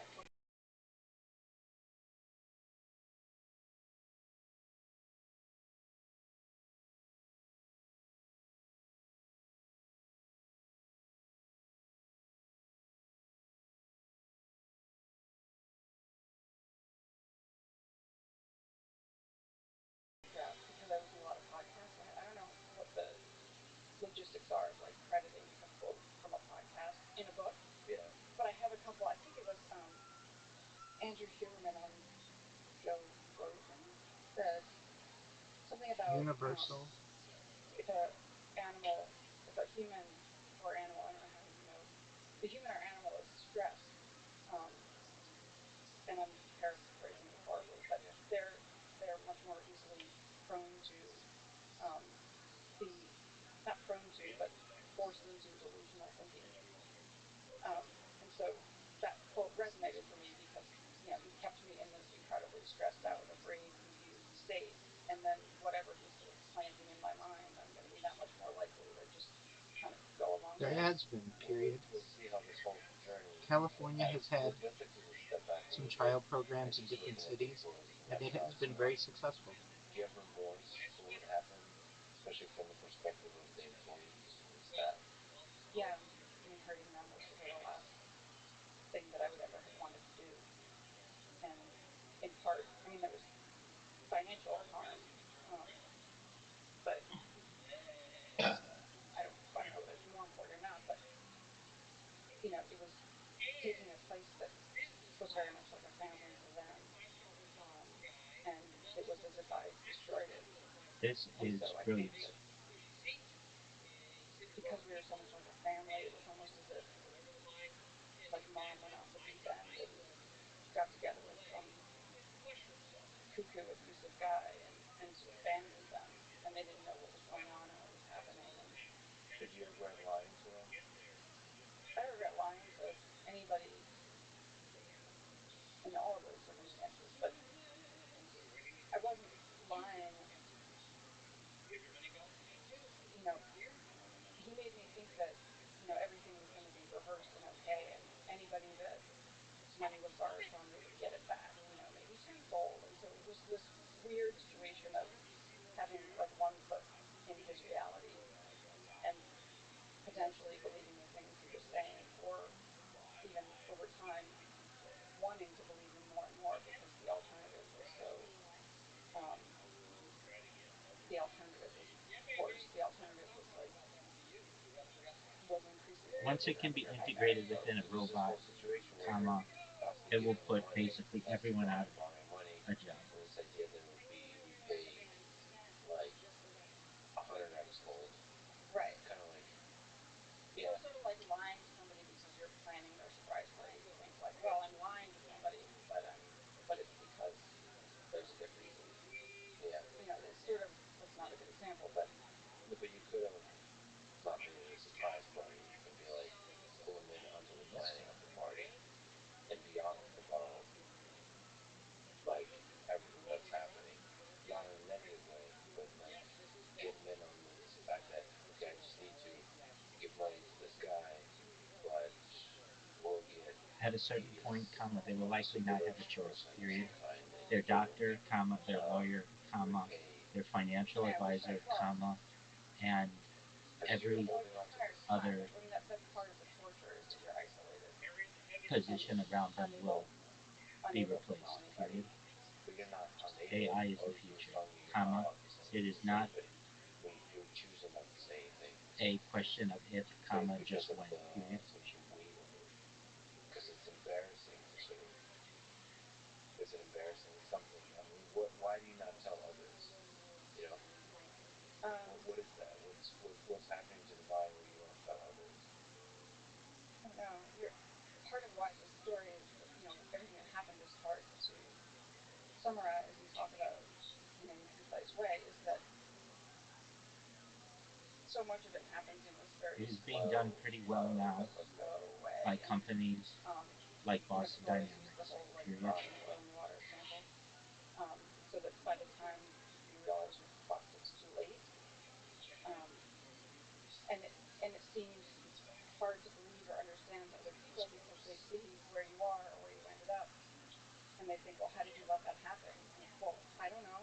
I, I would I have willingly destroyed my life and hurt all the people I care about, and allowed my mother to get hurt, and I wouldn't have ever willingly done that. So something else must have happened, and that's the part that's difficult to understand. Let me ask you as well another hard question. Do you deserve most or all of the blame for the failure of the business? Or are others at fault too? Well, the All it business needs didn't is fail. integration It was doing well, with and so its LLMs closing is like and it was destroyed. Who deserves the blame a then? few I'm years of asking quality your assurance, perspective when comma, you think about it. and In the classroom, in your mind, it will be better than can you any employee can you ever, period. rate yourself? It can work 24 hours a day, comma, I 7 think days a that week, comma, 365 days a year, in the comma, privacy of my own it mind, never needs a break, do comma, it whatever never better needs is to go to right. the bathroom, comma, It's and it will never I unionize. feel responsible. I feel responsible in the same way that if you kind of did something, if you were driving and did something stupid and caused an accident in which other people died, you would feel, I think, horrifically responsible, and you blame yourself because maybe you looked away or checked your phone or something. Um, but you didn't intend to kill those people, of course. So for me, it's like People do not I didn't reject intend to kill. stem cell therapy, period. It is just Sometimes I about say like my own child. I resources don't know if that's and ethical, affordability, but period. like as if It I is very killed popular someone's where I am, child. It wasn't comma, business, but it was special. and Um, I know that it is popular in other countries, comma, so I as don't well, feel period. guilt. There I is feel even a responsibility, and then um, medical I'm angry tourism at him, even though that anger is pointless. industry Okay, that let's has sum up. arisen Let's in continue Central America. with the hard questions. Are they going to get easier? They're gonna get easier. Okay. Most certainly. Uh, this is fun. We're having fun. You posted on Instagram the ending. No, I'm gonna cite Instagram like it's Shakespeare. Okay. The ending is disturbingly misleading, but still, I'm very grateful for this coverage. It's talking about the documentary, in quotes, documentary. I'm okay with the criticism and judgment, but would rather it be based on what's true. And then you say a couple more sentences. Then you say Leon, who has his own Instagram account, one lucky whiskey dog, says hello. He loves you all, even if you call me a quote defective, arrogant sociopath. New things will be Oh, produced, period. so the hard question: do you think As you are in part a sociopath? No. Which you know that you were. Yes. How does this work? So what have you learned from reading this book? I had all these interesting thoughts, all these sort of questions and thoughts about it because the book I'm reading now, that I'm only about a third of the way through, she talks we may about have the opportunity some of the at things in the brain a structure second that are renaissance particular to because sociopaths. people And will so then be it free from makes having you to think, well, what perform if that could be jobs treated and in some will be way? able to Like, take could up you new find a hobbies, sociopath comma, a sociopath? including art, It makes for comma, more pottery, interesting comma, question. I painting, think it's comma, both. music, It comma, might be genetic, and then it's like genes that are turned on and other um, by things like a activities, particularly period. violent childhood, There may executive be dysfunction. So a desire it's for good this to type have a of gene that's not turned on, and then art um, as opposed to sociopaths have the gene and it's turned AI on. based art, comma, So because it is Sociopath connected means to a that human, you're not period. able to be The empathetic, human or you're connection generally not will make it empathetic to unique the and perhaps suffering or valuable. to the emotions of others. What, it's a hollowness. So it's like you don't have um, just completely lacking the capacity. I mean, it's tragic because they didn't understand or feel love, but it's like a hollowness. Um, and and then something also about the wiring, and I think also because of that hollowness, they're able to incredibly quickly look at others and identify their insecurities and buttons and weak spots. So they're incredibly good at manipulation. Is that because they're just able to objectively observe the situation?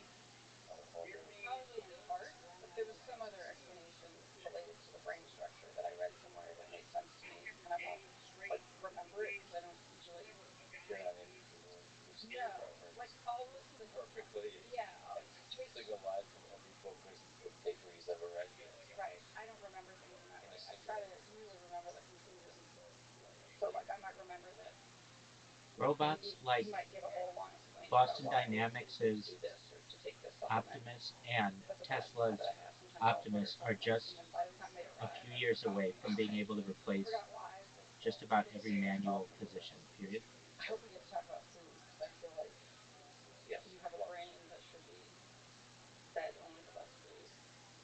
Wow. So we can talk about that later. I have a lot of philosophies about that, but certainly not in the best. Best. We'll definitely talk about food. Rob, what is best? That makes me think of corn. And I just talked to Oliver Stone, who I didn't realize wrote Conan the Barbarian. Do you know that in my head I pictured Conan O'Brien as a kid? He's And also I was one of the sitting there going, funniest. wait, what? I love him, but when you said that, I was like, oh, I don't know.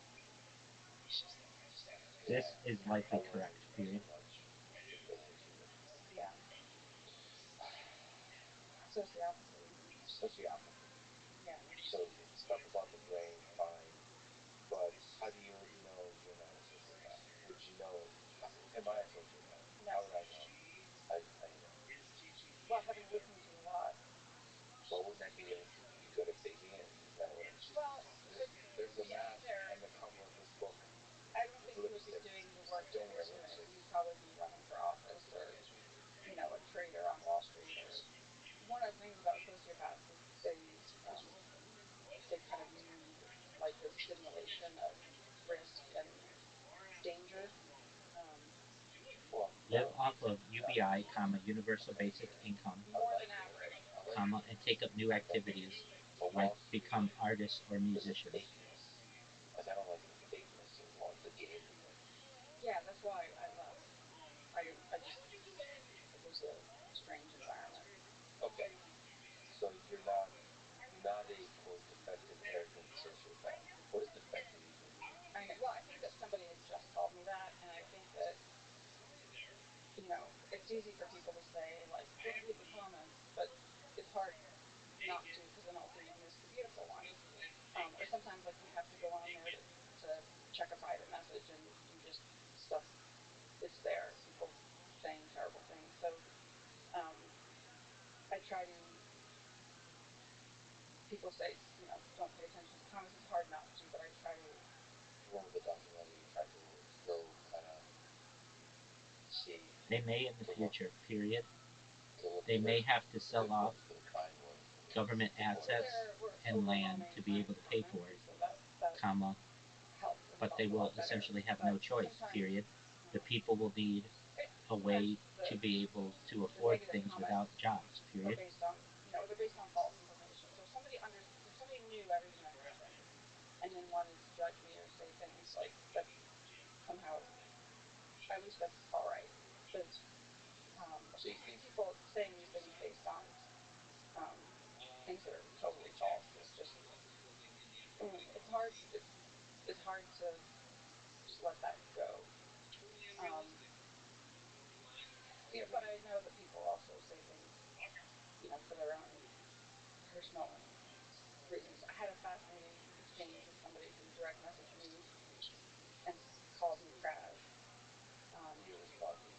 I responded because it was. I didn't listen. No, it was amazing.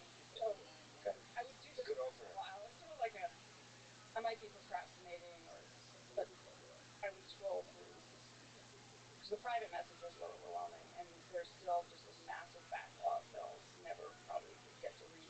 But the one that called you trash as a pickup, as an opener, you're like, this is interesting. I just was in a mood, Yeah. and so I responded. Perhaps a slow, And I wish I hadn't deleted it because I downward deleted spiral, a bunch, and then I was like, comma, until So I was additional curious death. what exactly I said to him, but I responded to him in a nice way, and then he responded back, and then it started this whole back and forth conversation. The only Um, alternative is for those people who will be able to afford yes, mind and uploading then also like technology, wanted to comma, know me, and essentially he lives in Pennsylvania, a and he's like, version of okay, digital immortality, comma, where they he will be realized able that you to live out somehow their that future dreams as that like that's what they androids, are, and comma, you just like avatars, look from comma, scratch cybernetic online. beings, comma, But cyborgs, comma, he ended up having such an robots, insightful comma, comment. ethereal I just beings, found it comma, interesting, and I think clones of as you said, themselves, comma, I or never whatever asked they him to want, period. reply, which There is like is part of the whole a thing with social media. Although this guy breakaway was anonymous, civilization that is um, happening before our very eyes, period. he had a private account, but it's like his name and his face was there. And people forget that you're a human being. Exactly. Folks, do message me. I'm a human being. So I told him that that was, like that was hurtful, and and I guess I wanted to understand more why he said it, and it was surprisingly insightful. But he said something about, again, I wish I could read it, that he um, he was like, I guess I was just angry because um, like that guy. He said something like, I guess I was just angry because that guy got you, and I would have, So it made me think of the whole like sort of incel jealousy thing that can be very terrifying to hear. You know, is that like if you reject a guy, they might turn around and be violent or angry at you, and so his. Well, to be fair, there's a form of fear probably in all of us. I believe there's a capacity for cruelty and anger and destruction in all of us. The whole struggle of life is to emphasize good stuff. Yeah. So it's not just an insult thing. It's true for men and women, both Yeah. capability. That is very true. So this one guy. So let me put on my therapist hat since we started. What did we start with? Um, I already forgot. But the oh He's coming y'all back to social hat. no no just maybe it's not the best idea to answer comments that start with "you're trash." I don't do it all the time. It's just I happened to run that one, and I was just in a certain mood. Well, And let's and I like that you further just kind of offline to yeah. discuss this mood that you're in because it might get you in trouble at some point in the near future. Okay. Uh, can we just jump back? Speaking of guys I that said as an opening, so you're trash. How did you and Anthony Strange's? Can we jump around and tell some details here? Because I believe the documentary doesn't cover that well, or it's not clear. There's some good interactions, and we've kind of assumed. Um, by the way, I just think you need some social media coaching on this I because have an alternative, yes, comma, um, if you want to hear it, period. I have some books The in there world which I think is heading some towards manuals I 1984, think school is not. comma, But anyway, but there is a the lesser known book primarily you known as have developing this 1985 person. that Turns out to provides be people with what's a his name? potential Shane Fox, but escape, period. Anthony Strange's that you were somehow friendly, got involvement because of the friendly interaction on Twitter. So you started interacting with him, and then there was how did that escalate quickly to It escalated slowly, and I think um, I'm sure it was intentional because had I met him right away, I would have probably thought like, oh, he's not what I thought he was, and no thanks. Um, but it was a long time. It was many weeks of back and forth conversation, digitally one way or another. So it was, Do via you want to know Twitter and what I envision as the direct alternative message, question and mark? then we both played Words with Friends back then, and we messaged Words with Friends, and then eventually, we exchanged phone numbers. how does Word with Friends work? That, I Words know with that's a Friends. popular game. Is that Scrabble? It's like Scrabble, and you're playing other people, and then there's like a chat function. Yeah, and then you chat with them. Right. So you were this intellectually stimulating game, and you were what, like flirting and that kind of stuff, like witty banter, Yes. aka flirting. Yes. And but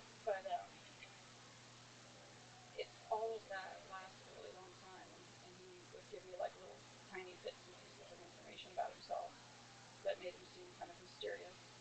Um, Dark, mysterious man who was At babysitting. first, people made fun of me in here, yeah, and but what I they are was thinking, starting well, to I've see never that I really am a been relatively outright, intelligent you know, kind of individual. always guessing and filling things in. Period. I have more data on Who's the that? internet archive than any person ever. Period. You can literally watch my life going Yeah. back to the pandemic, every Um, single moment of every single day, from 360 degrees on multiple streams. Period. I think it still exists. Yeah, People but will continue to learn about me in here, before and I first started eventually touring again, I was I like, I will really like gain it. a following. But Period. one of the interesting things is that I used to think that he like used an app to look up things, but then he would do it in front of me. He could like look at. He was really good at it, and he could look at the board and just like come up with Someone a will 100-point post word that about I'd what never I even do heard of. on Reddit, So I think he had a little bit of that that something is going on going in his to brain that was like gain momentum, I don't know, a little and brain manish or something in the way that I he will was be able able to to monetize recall. the I think his data recall is incredibly more than any person ever. Period. I will then ensure that everyone within this server is rewarded handsomely, so that all of your money worries go away permanently. Period.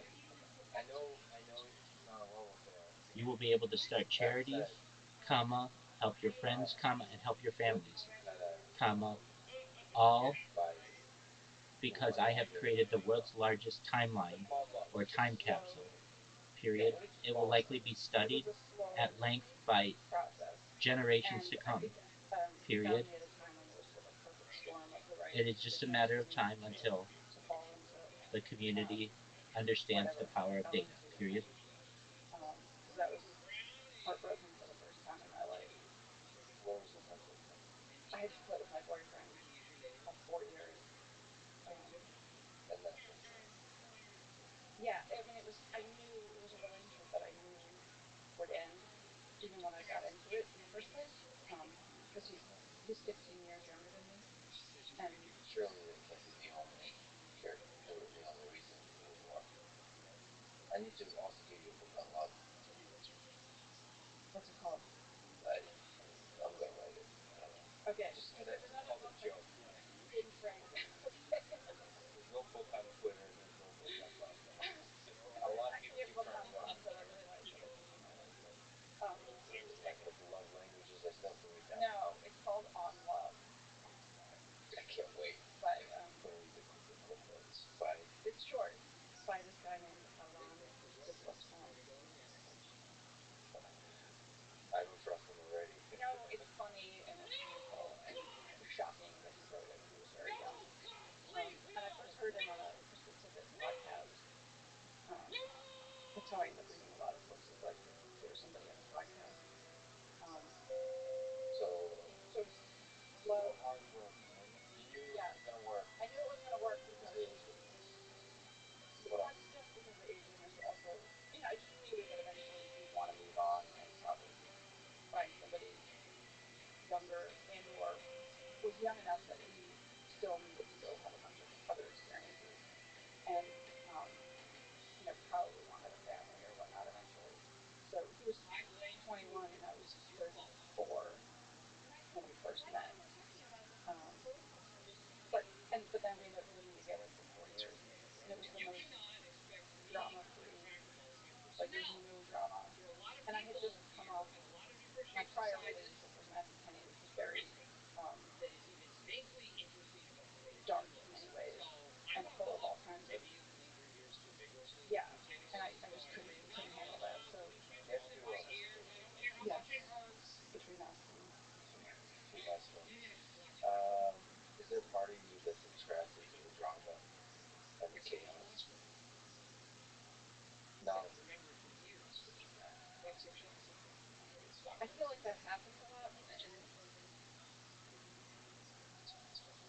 maybe there was at some point, but I don't think so because part what made that relationship work um, with his name was Tobin was that there was no drama, none at all, and I don't think I could have handled it, and I feel that way I can't like fighting or any kind of like just people being passive aggressive. I can't handle that. Um, so you're bad enough still on you wasn't born. yes. So you knew it wasn't worth. I knew it wasn't going to be forever. Well, that could be just insecurity and cynicism, but fair enough. And then the heart was broken. Yes. And now the heart was broken, fragile, and there you communicated with your son. Yes. And there's another person that I heard, I quoted my book saying that when you're heartbroken, you can't rely on your instincts. Somehow your instincts are compromised when you're heartbroken. And maybe I'm just like a little confused as to why this happened, but I was heartbroken, and then I'd like to see people heartbroken because it's like shows how much they really love one another. You know? No, comma, text to speech, period. But like sometimes love doesn't reveal itself as greatly when you're in it versus when you leave it. right, that's probably true. Anyway, so your judgment was good. Great. So now you're lonely and you're busy running the restaurant and when you get Do the home, thing where you copy it and paste it, and everybody else does too. Yeah, and I was kind of overwhelmed, and I'm sure you're getting a lot of positive attention from other guys who thought you were or yeah, no, because it was a restaurant. There was you're like constantly meeting people, and really interesting people, and New York is full of a lot of um, interesting people. and you're attractive. So why are you connecting to some uh, mysterious, distant man from somewhere else that wasn't worth it? Because, well, I think now looking back, I think it's that I felt like he understood me, and he Where had does that feeling come from? Like what? Why does why does one feel that you're understood? one thing that made me extra easy to target is that I'd written a lot of very personal blogs and things. So, in addition to him asking me questions and me probably just being insanely open and answering whatever he asked me, I'd also written and posted a bunch of personal blogs. Some of them I reposted on my new website, and then some of them I haven't. But in one of them, I go into detail about my frustrations professionally in growing a business. And having read that and being a very smart person, he would have known kind of precisely what to say to get me drawn in.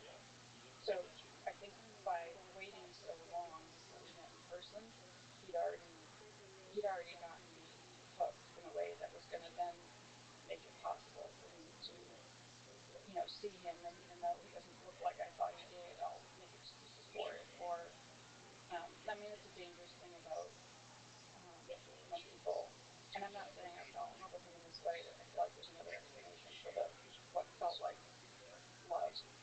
Um, but when people fall in love quickly, there's like danger that um, because that's what happens first, that the more you learn about them, you'll sort of rationalize away things that might be red flags or things that you don't like. So I think it's safer to fall in love when you get to know somebody, not in the context of dating them, like Jim and Pam on The Office. Did you watch The Office? Yeah, yeah, of course I watch The Office. But British Office is better. Strong words, but yes. But yes. So well, yeah, fine. True. But I also yeah, I like the romantic part. But yeah, it's fine, dude. But just I think the better lesson is yes, that's one thing to say, but the other is like when you see the red flags, notice them. Be a little better about noticing them, But what if even amidst the passion. what if like a brilliant woman kind of threw herself in your path, right? She having because talking on a podcast is a little bit like having a blog where you overshare. People learn everything about you, what you like,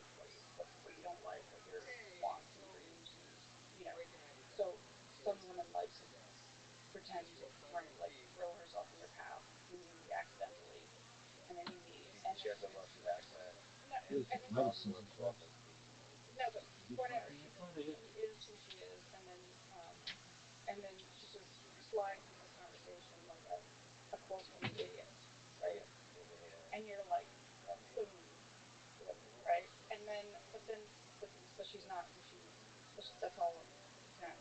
And so you very quickly can fall in love with her, and she's gonna turn out to like enjoy the game of destroying your life. Yep. That was the love of my life. It could be, but not if you were working intentionally. But you don't really know. But you have to then pay attention to that. That's the dark aspect here. You mentioned love. Like I love when people have like stuff about themselves online. You get to really learn. I mean, I'm a fan of podcasts. I'm a fan of people. I love learning about them, personal stuff and so on. Hopefully for good reasons. So the person, because the people you connect with, the good ones are the ones that are going to be very sort of empathetic, and the bad ones are the ones that are going to be fake empathetic. Like they're going to learn everything about you and use you to manipulate you, as opposed to learn everything about you to fall deeper in love with you as a friend or like genuine curiosity. Yeah, genuine curiosity. Like there's something you're drawn. Like imagine your dog Leon has a beauty blog after. Oh yeah, no doubt. Yeah, he kind of does. Yeah, but when you met him, right? Then you'd be like, what is this? What is there that's pulling you towards this creature, this entity? What is there? It'd be fascinating to learn more. Right. Fall in love with the details, not just some kind of ethereal thing. Yeah, you don't know. You have to pay attention to the red flags. Yeah, I think one of them actually is somebody who doesn't have that kind of. I mean, plenty of people are private and they don't put stuff out about themselves online for all kinds of very valid reasons. But um, somebody who does share a lot about themselves personally, um, maybe there's examples, but there's probably not a sociopath if they're sharing all kinds of. Sure. But I mean, on the other side, when you meet people, yeah, I still like to fall in love. Because the red flags will be earlier or later.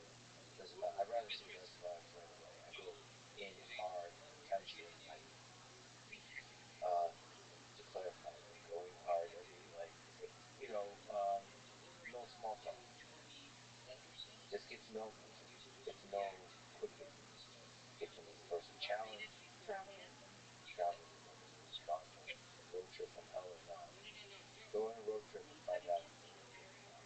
Yeah. But you might. So there was somebody I was in It's also a male perspective. destructive relationship with where we had already fallen in love, and then went for the first trip um, in a situation where we were like had to borrow.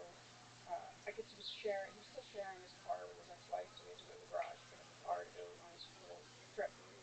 And So you were literally baggage. Wow.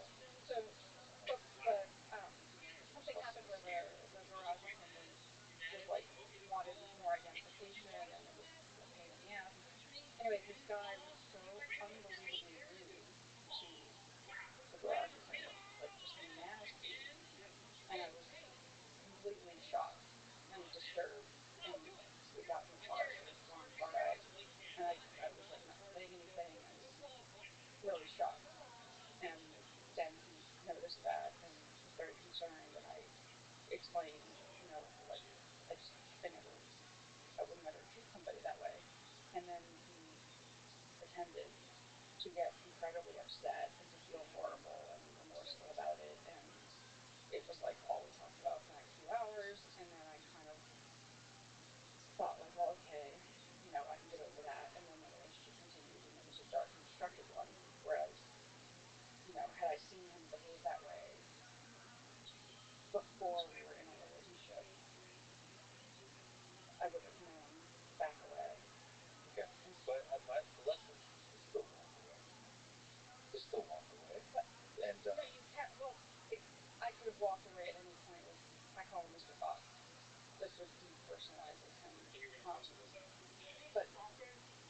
could have walked away from him at any point in time, but that's the whole. That's kind of the whole point of what they do, and the whole reason why people don't understand it. I mean, it's like being in a culture of one.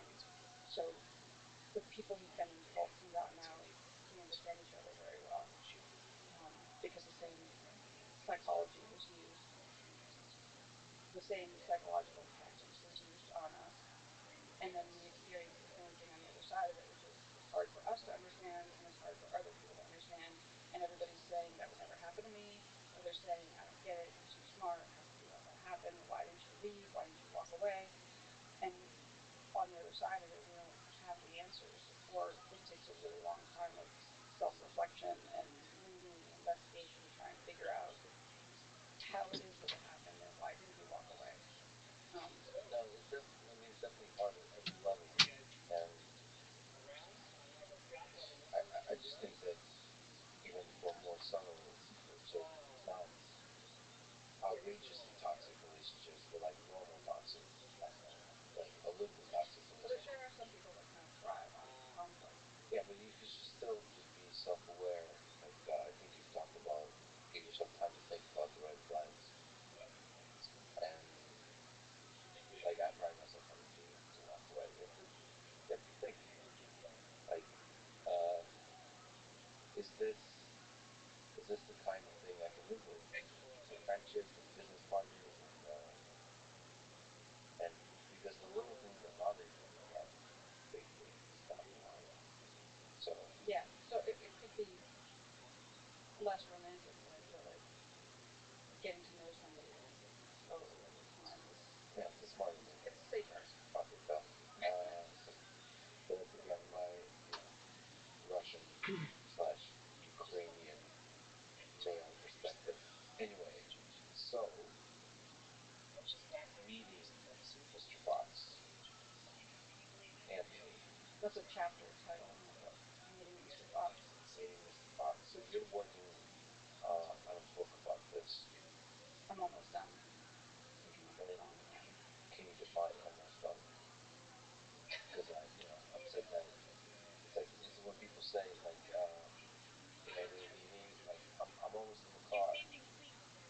Right. And they actually They're not really. they're not really. They haven't even started the showering yet or something. So Yeah, I think I probably need some like therapist to work with me on this. are you usually late with them? No, I'm usually. Oh, I sent you a text message that says early when I got here, and I said that I'm because of, I think I said my crippling fear of being late. I'm like always early. So I'm loitering outside like a weirdo, but you have to come in if it's not too early. The crippling fear of being late makes me follow you early in today's intersection. Yeah, So I got here before I rang the bell. I was outside for a little while, like killing time, going I'm way too early, but it's really hot out. oh, that's true. Yeah. So yeah, I always err. I always very early to the airport, and then I have all this time to kill. But that's fine with me because that's actually time I appreciate. I can um, write things, or I worked on my book draft on the airplane, um, mostly editing, which pities a lot because it's really long. It's been a learning challenge. So all the things are already completed, and you're just editing down. No, I wish. It's in 5 parts, and I've written 1 through 4, and part 5 is This like is pretty old, the chapters period. are all there, but some of them are messy. Bitcoin has Some of them are just like a done a paragraph. Some of 5x them are just notes. since 2017. Some of them are done. So I am kind of almost. It's like 5 parts, and part 5 is not quite finished. Um, What have you? but I've been editing along the way. So This is gonna come out in 2023, I think you mentioned. So it won't come out for a bit. Well, we'll figure it out. What have you learned about yourself from putting some of these things down on paper? What's like the darkest thing you realized about yourself from writing? darkest. Well, one of the things that was fascinating is reading through all of the correspondence between him and me that I was able to find. he deleted all our emails, but he didn't. I think he thought he deleted all of our group chats, but he didn't. Oh, so he had access to your email and Yes. he deleted on that side too. And he deleted. Yes, he had access to my email most of the time. And then at the end was also emailing people as me, which was incredibly mortifying to come home and then get back into my old email and find that. And I think he was also texting people as me, and those I'll never know unless somebody brings it to my attention. Because after a certain date in 2015, he had my phone, and he had exclusive access to my phone and email, so I wasn't looking at it until I got out, until after we were arrested. And I was out on bail at my sister's, and it took me a long time to get back into my Gmail because I had to verify who I am, and I never got my phone back, so I don't know what he texted to other people as me after that time. But anyway, I was able to recover a lot of our group chat because we used that. I don't know why people don't use it anymore, but it used to be a thing. Yeah. It's like if you work with people and you use Gmail, it's a really easy way to connect back and forth. It's a chat client within Google, but I think Google shut it down earlier.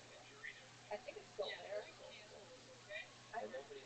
I used to talk to people on there, and nobody talks to me anymore. So I'd rather. Thank you. I don't. Yeah. People don't love Google social products.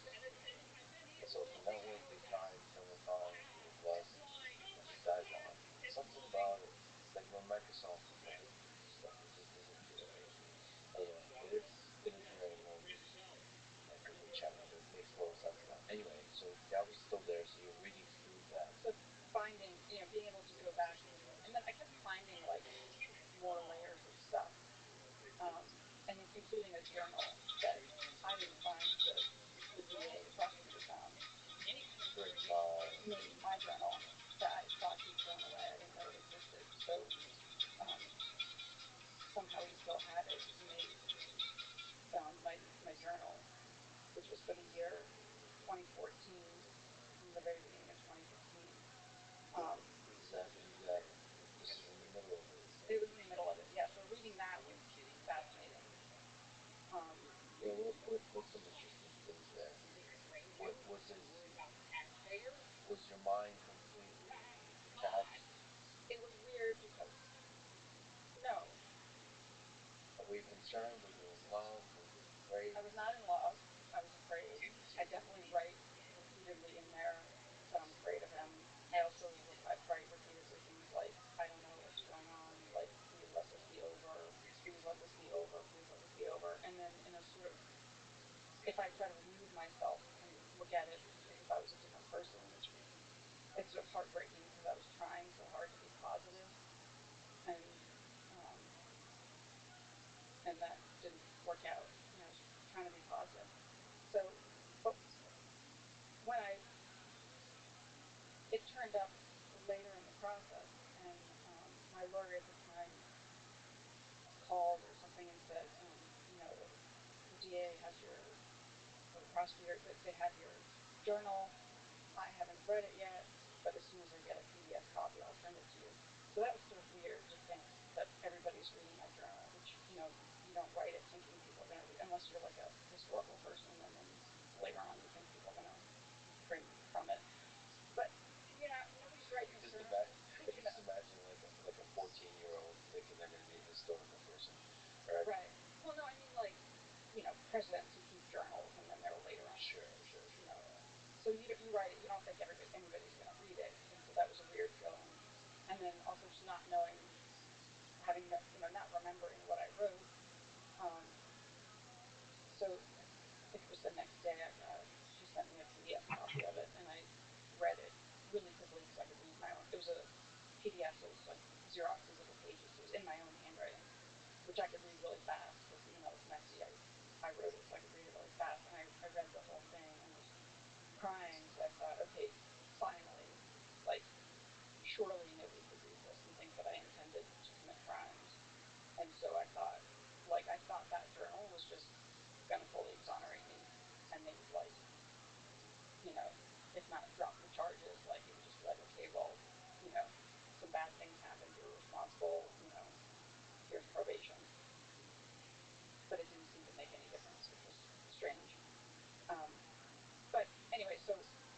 journal, and then also finding all of the correspondence between, not all of the correspondence between him and me, but the G-chat correspondence between him and me. To me, so, all of that in its entirety, like, I wish that everything could have been kind of put out there as evidence. Like, the more they turned up, the better for me, because I wanted them to see everything. And there's just so many examples in the correspondence between him and me where he's, threatening me and, lying to me and telling me that if I don't do what he says, my whole life will be destroyed and I'll lose everything I ever cared about, all kinds of things like that. But what I still don't quite understand, and what one of my lawyers said why all of that wasn't as useful as I thought it might be, is because so much of that correspondence, I'm like sarcastically, angrily, I'm yelling at him, I'm mad at him, I'm like, fuck you, I'm making fun of him, I call him names. I'll say to him, like, you're lying, why should I believe you? You told me you'd pay me back before, but you didn't. So it seems like it doesn't make sense. But how is it that if I say to him, you're lying, you're a liar, that I still, but so then what would happen is I'm reading that correspondence, and then it stops for a while, maybe because I was with him in person. And then I'll look at, like, my timeline of things, and I'll see, like, oh, I sent him a wire for 80,000. Like, yeah, how do you explain your ability to still joke around and also to be like mean to him in a joking way? Like, couples can do that. I guess, like, I mean, there's cruel ways of doing it, and then there's like humorous ways, just like you're talking shit, whatever. You were able to do that still, and yet you're sending over the money and are afraid. Like, how can you do those two things? Like, as opposed to completely shutting down. well, I don't know. I mean, these are all interesting questions that I have as well. Like, how is it that I was functional, Yeah. and yet also doing these things? And so the year that we were gone is like a different level, because I no longer was running the business. But the thing about dissociation is that you're functioning, but like your feelings and your thinking are detached in some way, so that, like, you're functioning and people wouldn't look at you and go, oh, that person's dissociating, because you're functioning, you seem normal, but somehow in your head you're like disconnecting your feelings and your thinking. So you'd still be able to be like the game of social interaction, like being witty and so on, all that kind of stuff. You're still, for me, I think it's like a coping mechanism too, because like, if I haven't been to a funeral in a long time, but if I went, I'd probably, like, find absurd things, or I'll tend to, like, either make jokes or want to make jokes at really inappropriate times, even in tragic times, because it's almost like a defense mechanism, I think. You said, you told me about Johnson. Yeah. My next door neighbor is Michael Malice. He's an anarchist. I have one of his books. The hero. Dear Reader. Dear Reader, yeah. And he embodies dark humor, trolling dark humor, and he's underneath it the sweetest human being. Because he's writing a book now, The White Pill, that's focused on Stalin and Holodomor, which is basically atrocities throughout the 20th century. I think he needs the dark humor to release the venom. I think there's something about incredibly good, the most offensive comedians tend to have the kindest heart, I think. This is my theory. People like Ricky Gervais, who goes out and insults people and makes jokes that people find horribly offensive and crude, um, and and yet, is a huge animal rights guy, and appears to be an incredibly sweet and kind person and sensitive. And Howard Stern, people who are, like, incredibly crude, very often are, in my experience, to the extent that I've gotten either to know people personally, observe them, learn about them in other ways, but almost like the more crude and offensive the comedian or the person, they tend to have the kindest. Yeah, I don't know if it's universal rule, but yeah, I see what you mean. Well, I was with Howard Stern. I He seems like not a good person. Oh no, he's such a good person. Unbelievable. Oh yeah, such a good person. He's just said so much. So I'm friends with Rogan. He said so many ignorant things about Rogan, but I suppose that's. So I haven't listened to Howard Stern in a long time, and I also think that people who say bad things about Rogan don't listen to his podcast. Right. Because if I've listened to his podcast, and like people think that I think people would assume that I don't like him because, or the whole like vegan thing, and he's all about meat, and they would think that I would think no. I mean, because I've listened to enough of his podcasts, I've heard the one where we talk about why he hunts, and whereas if I only knew him via his Instagram, I might think he's an asshole. But having listened to all of his, oh, not all, I don't listen to all of them. There's a ton of them. But having listened to a lot of his podcasts, enough to know that, you know, he's an extremely kind person with all the best intentions. And I think that a lot of that judgment comes from people who are just seeing little clips. Yeah, because it's probably easy to take little clips from him that sound. Yeah, the lesson there is just not make judgments on people without getting to know them, especially when you have no excuse when the content is out there. Like, don't be lazy. Yeah, I try. I'm very careful when, you know, a lot of these cases,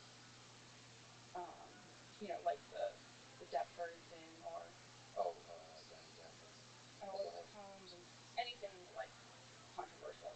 And sometimes that makes me, I think, an example, but very often, like when somebody criticizes something or something becomes controversial, that's what gets me to want to understand it better. So then I'll go like read the book that everybody's mad about. Yeah, it's hard to know what's true though. So I tried to have humility and always assume I don't really know the full story and keep pulling at the string, keep learning more and more. But even then, like the more you learn, the more you realize that things are complex. What do you think about, as a small tangent, Johnny Depp, Amber Heard? Trial's going on. The quick pause going to resume next week. So again, this is one of those situations where, you know, I have very limited information because I'm also not sitting there watching the trial. Yeah, have you watched any of it? Little bits of it. And it's like I know that if I go there, then I'm going to want to watch it all. Yeah, it's good. I know. Because it's raw human relationships is its most toxic and its most deep also, because you can tell there's love behind this. Still there's love, which is the interesting thing. They probably still love each other even though they hate each other. And like there's a lot of lying going on. It looks like it's Amber Heard lying to my foolish eyes. It seems like she's lying nonstop. But, you know, I want to know the full story. We'll never get to know. But you see this raw post-mortem on a relationship, on a love affair that was clearly passionate. There was clearly something deep of a connection there. It just, that's the sad thing about love. It can destroy you as much as it can uplift you. So there can be also used to destroy people. Yeah, you can manipulate and all that kind of stuff. Yeah. Right. So people who feel strongly are, I think, particularly vulnerable. Yeah, it's hard to talk about because I've dipped into like a podcast or something where other people were discussing bad vegan in like a pop culture way, and they're analyzing it, and it's so annoying to listen to. So I'm like, oh my god, that's totally wrong. That's totally wrong. Well, if they only knew this, well, I have to know that's wrong. So you know, listening to other people analyzing um, my situation or my psychology when they don't have all the information has been really frustrating. There's a difference. I did. There's a difference because the world doesn't know much about you except the Netflix documentary. Right. There's a lot more information about both Johnny Depp and Amber Heard, and the trial is revealing the real people. This is so interesting. But I haven't watched it all. Okay, but there's a difference between a documentary and like a raw human being. Exactly. Sitting trial. You could see the body language. It's so interesting that I think you could tell the difference between the person who's full of shit and not. No. I'm not sure. Yeah, it's another. I can't remember. And sorry, just interrupt you. But on top of this, they're actors too, which is very annoying. Right, exactly. Because like I don't know if they're putting it. He sure as hell looks like Amber Heard is putting on soap opera act. Soap opera meaning like really bad acting and lies. But I would say all of these things are really hard. People would say about me, I don't look like a victim, and I don't mind you interrupting me because it means that that means you're interested in the conversation. You said it was a good thing, so you don't have to apologize. I think Interrupting me. It keeps coming up, but I keep thinking of you.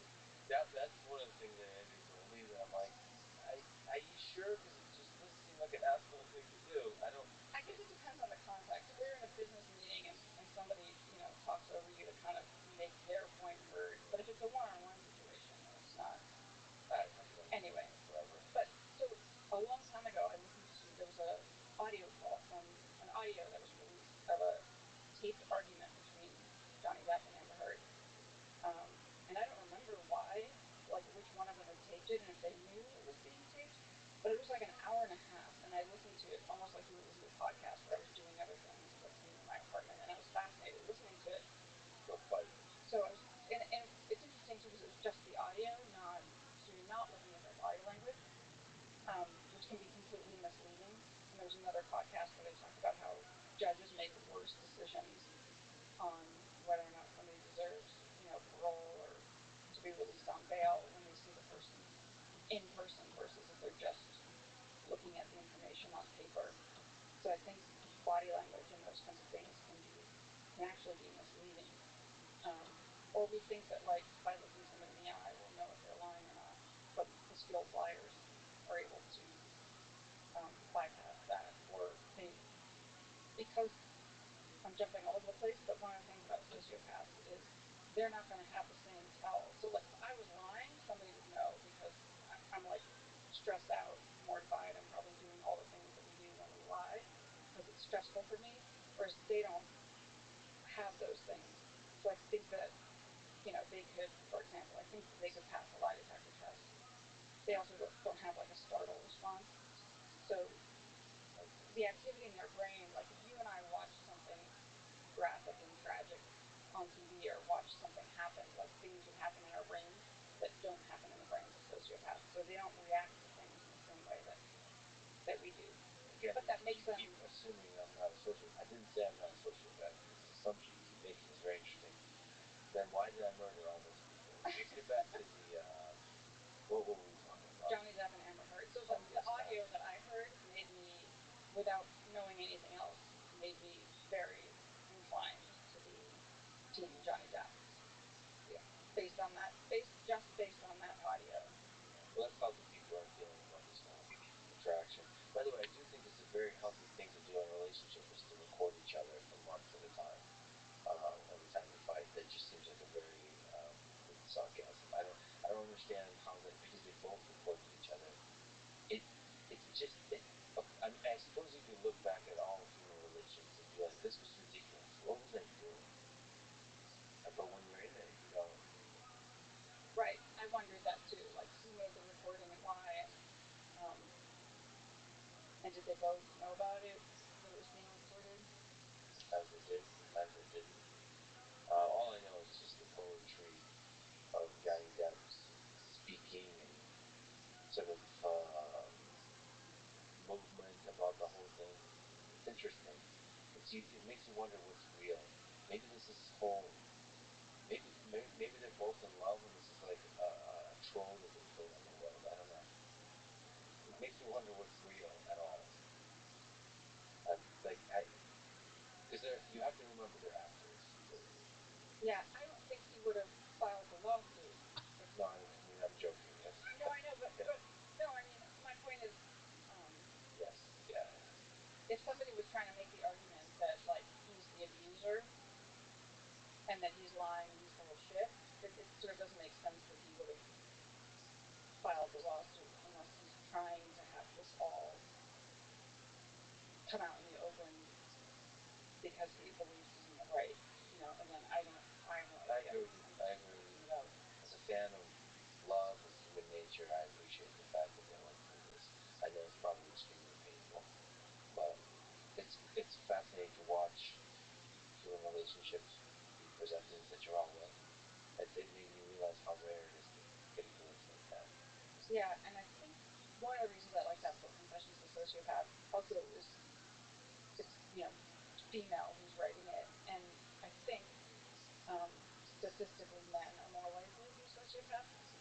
Maybe not. I mean, these are all things where a lot of times there exist statistics that would be inherently hard to get. So who knows? But I think that people tend to think of sociopaths more as men, and then which probably gives female sociopaths the advantage in that people are less likely to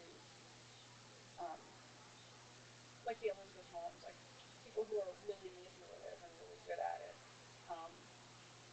And part of how they're able to succeed is that people don't understand their motives. That people will assume that people behave rationally, even if rationally means it's like Anthony Strange's.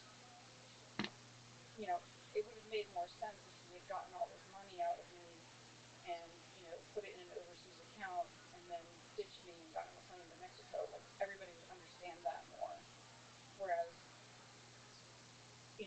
the way things happen, he dragged me around the country and like what were we doing in Tennessee, and then why did like nothing really makes any sense. But and also all of the things that he did to me and had me do, it was as if all of those things together only make sense if his primary goal was to maximally destroy me and also make it like have me burn all my bridges and make it so I'll never recover.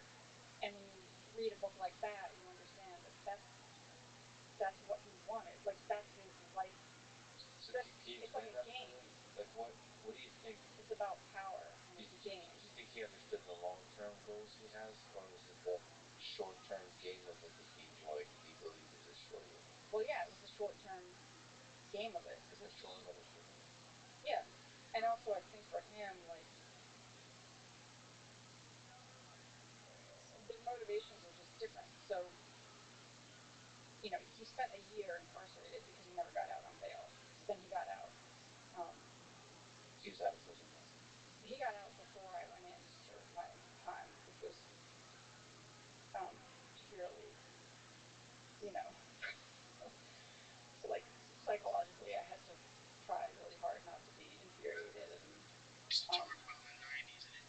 but anyway, so I think for him, the consequence of spending time in jail for like an inconvenience, it's like life is a game. And so he didn't feel if you're not capable of being emotionally hurt, then you're, you have immense power because you can go around and do things and people can't hurt you. It's like a superpower. And he did this, for people who are not familiar, I guess he did this right around it. Yes. Yes. I think it was in the documentary that his, I guess, ex-wife and somewhere else. Florida. Florida. Sorry. Strong word. Well, it's just like when there's the weirdest story about, people eating Thai sauce and then doing crazy. It's always in Florida. So I feel like whenever it's crazy, so to me it makes sense that he would have spent time in Florida before, and that's where. And I mean that on an insult on him. I also like he's an amazing person. So it's like it's him that I'm making the like Florida is a bit weird. Yes, he was a great affair worldwide. Well, jumping off, one of the things that was disturbing to me was the ending of the documentary. And the ending had a phone call, I think, of you and him talking. So what was the high level at the end? How many times did you thought Anthony since he got out of prison, and what did you talk about? And why is that important to you? That segment of audio. My issue with it also was that it was deliberately misleading, which was what was really infuriating about it. And then also it was like there were things. One major thing that was incorrect that I think helped allow people to make an incorrect conclusion at the end was in the film that talks about, I say something about how my accountant made a joke about if I married him, he could easily transfer me money without tax consequences. And then the film has me saying something like, and then within 24 hours we were married. But that's like audio from here and audio from here spliced together. So they made it seem like I married him because it was like he could give me money, and that wasn't the case. So you're part mastermind of some kind of scheme that involved money transfer and you got married and that kind of right. Or if nothing else, I was trying to get money. That's why I married him. So, which is absurd because again, New York is full of legitimate people with loads of money. If I really wanted to marry somebody for money in New York, it wouldn't be that much. Which is so annoying. But anyway, it was just a deliberate making it seem like my intention was, to marry him for his fictitious money. Okay, so that's one thing. And either way, let's go to that ending thing because we're on that sort of topic. Because when you got out of prison, what the film implies is that whatever there's a small aspect of your mind that still wants to continue a relationship with Anthony. Yeah, that's not the case. And not just that, but there's still flirtation and that kind of Bonnie and Clyde, like we got the world like at our fingertips. We're playing. So I mean, one of the exciting things about being like a couple that's fucking with the world, that's getting away with something, is that there's all these powerful forces that want to catch you in a crime and you keep getting away with it. That's exciting. In some romantic world, it could be, although not in this case. Right, and also I always have to keep reminding people like you gotta wear a look for your eyes because I lost everything and all these people lost other, people I cared about lost a lot. My mother lost a lot, but I lost everything too. Yeah, your restaurant and all my dreams. Yeah, my reputation, my stuff, my home. Ending up with millions of dollars of debt. Like it's not even like I lost it all and then it's a clean slate. It's like I lost it all and now I have this like giant boulder of, or like this wobbly, unclear how to like. Yeah. So when people say, well, Sisyphus got thing, away with something, I'm always like, got away with what? Destroying my life and ending up in debt. Because that's, it's not even like, you can't even sort of point to like, as if I was trying to do something and then oops, that happened. It's like there's nothing that logically makes sense if somebody was trying to decipher my, whatever motives I might have had. Yeah, you didn't walk away from the explosion. You were inside the explosion. Okay. But that said, the movie implies, and so it's interesting to ask, not just in clarifying the movie, but just as a human being, you're out of prison, he's out of prison. There was, there was that toxic connection, but it was there. And there was a depth to it. It's a toxic connection can be pretty deep. Yeah. So, what was the conversation like, and how often did you talk? Well, we don't speak anymore, and that call at the end was recorded. Was recorded on like I recorded the call and gave it to them. So I was like deliberately recording him. It's not like I was caught on a hot mic. Like I made that call. I recorded him intentionally. I was trying to get him to repeat some of like the kookier things he would say about like his meat soup or some of the weird like the things about something not being real, the more like fantastical things. I was trying to get him to repeat those things. It was probably like a 40-minute call, which I mean, it's actually on my phone. I still have it. I haven't gone back to listen to it. But did you ever publishing that whole thing? Oh yeah. Oh, I think about publishing everything. My entire journal. All. You should publish that call unedited. Just publish it. Yeah. No, but I want to publish like a lot of stuff. He took all these videos of me also that they used a couple of clips of, and I would. They're also on my phone. I would publish them all. I would publish everything. In should release that with your book. Good for you. Yeah, I probably. I mean, I planned to do that eventually, because all of that material would be really useful to psychologists or people studying it. So, to the extent that it would help other people understand what happened, which well, I think he's still out there. Meaningful. Yeah, he's still out there doing weird shit with his clean slate. I get a little annoyed about that. He's got the clean slate. Well, he didn't have a restaurant. He didn't have a persona. Does he have any public persona or no? Or we don't know? He got booted off of Twitter. Elon will put him back on. Is that a passive aggressive thing? No, not at all. I find that whole conversation really interesting. Whether to put somebody like Anthony back on Twitter. Well, no, I think because I used to always think like if only everybody had to identify as themselves on Twitter, and you could have like a parody account, yeah. or like Leon has an account, but it's very clear that it's me behind it. Or sometimes there's like, Devin Nunes cow. Like so, people have parody accounts, but if we could identify who it is, then a lot of. Why did he get booted off of Twitter? I don't know, but I used to. So in the last few years, I would periodically, probably like once a month, maybe more, I would like look at his Twitter just to kind of see like, well, where is he, and like just to see like what is he up to, and I figured out I could tell from the photographs that he moved to California, and I think he might have told me one of the last times I spoke to him that he was going to move to California, but and then I also screen grabbed a lot of stuff that he put on Twitter, and he put these creepy videos of himself on Twitter at the beginning of COVID. I screen grabbed those. And then one day I went and like he was, account was suspended, and then I kept going back, and it's like been suspended ever since. So he might have started a new account, and I don't know what it is. Probably he is in California, but couldn't verify. Somebody who was going to have to interact with him in an official capacity was going to go meet him, and I said, and was nervous about it, and I said,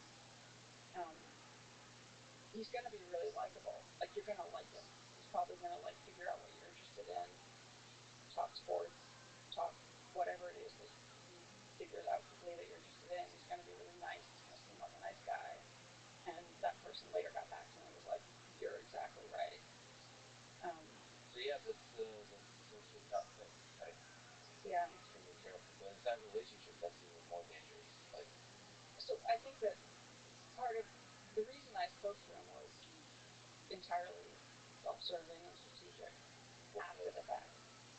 Well, even before I knew there was ever going to be a documentary, I spoke to him, and I knew how dangerous it was because I knew that in a situation like this, you're supposed to have no contact, which makes sense, and I understand why. Which makes it extra tragic when people have kids with a sociopath, or in a narcissistic, abusive relationship. If you have kids, then you're tethered, which is tragic. But why are you supposed to avoid conversations? Because you can get pulled right back. So there's no contact. Yeah, because they'll continue abuse, or you'll be vulnerable to them being able to pull you back in. So I knew that to be the case. But why was it so soon? Why did you talk to him anyway? Because he was getting out. He was going to be house free out in the open while I was going to be locked up at Rikers for 3.5 months. And the one thing that, if his motivation was to destroy me, then what else could he do to really, like, hammer that last nail in the coffin? That would be Leon. And so he would have known that Leon would be staying with my mother. He knows her. He spent a lot of time at her house. He knows where she lives. It would be a super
Because I actually pretend, in my mind, for some reason, I do think Leon's an account. Like, I don't, you forget that there's a human behind it. So it's like, okay, cool. Yeah, I know. I love it when people do that. It's neat. So Leon did not follow up on what? So I was able to go back and look at his Twitter, and he not quickly got a phone, but he very quickly started tweeting right after he got out. And I was kind of like fascinated because I didn't know what to expect or what he was going to be saying, um, and then he started saying things that I could tell were directed at me.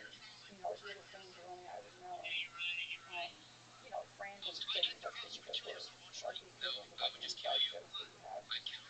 So he was posting things like that, and there's so many things going on at once. So another thing that would have, in a twisted but I think understandable way, in sort of a sick way that I was fully aware of, is that here I am having gone through this completely like messed up thing that now I'm in trouble for. Everybody's looking at and nobody understands, right? And so there was this unfortunate situation of the only person who understands what I went through is the person who put me through it, right? So, but were you also just a little bit seeking closure of some kind? Probably a lot, but also with the awareness that I probably wasn't going to get it, you know. And I mean, I know for a fact I would never get it in the same way that, which is why, um, I was able to later on, like in the context of recording those calls, I was able to talk to him in this detached way because I know he doesn't give a shit. That like he doesn't give any shits about what he did to my mother or me or anybody or anything. Just doesn't care. So he's certainly not going to care if you know, he's never going to say like I'm sorry or I did a bad thing or like he's not going to be affected. Like if I yelled and screamed at him, that would just be frustrating for me, and he would actually probably be gratified by that. So that gave you that empowered you in being cold and sort of yeah, and I had distant. a prior experience where I had to do the same thing. Where like if you're able to be very cold and not allow somebody to push your buttons, then you're taking away their power, and then that feels empowering. Or it feels like reclaiming a little bit of your power. So in my talking to him, I always had a reason. You know, like there was always like I didn't want him to hurt Leon, or I wanted information, or I wanted to know where he was. I'd rather let him think that, you know, maybe he could still manipulate me one day or whatever. It was like safer to keep that there than to not know where he was, because I was going to like be walking Leon and turn the corner and he's standing there, and you know, like if there's a crazy murderer out on the loose, you'd rather know where they are than have no idea. So there are a lot of different reasons. Why does it upset you? Why was it wrong to have that audio clip at the end of the documentary? Like, what did it? Well, because it implied all kinds of things that were completely not true, and it also just didn't make sense, and it confused people, and so. So for people who haven't watched it, spoiler alert, because they played the clip of. Sorry, I don't even remember what was said, but it was kind of. That last, what we spoke about? Yeah. What was the? I know. I only watched. Like I still haven't watched it. I only watched the film once.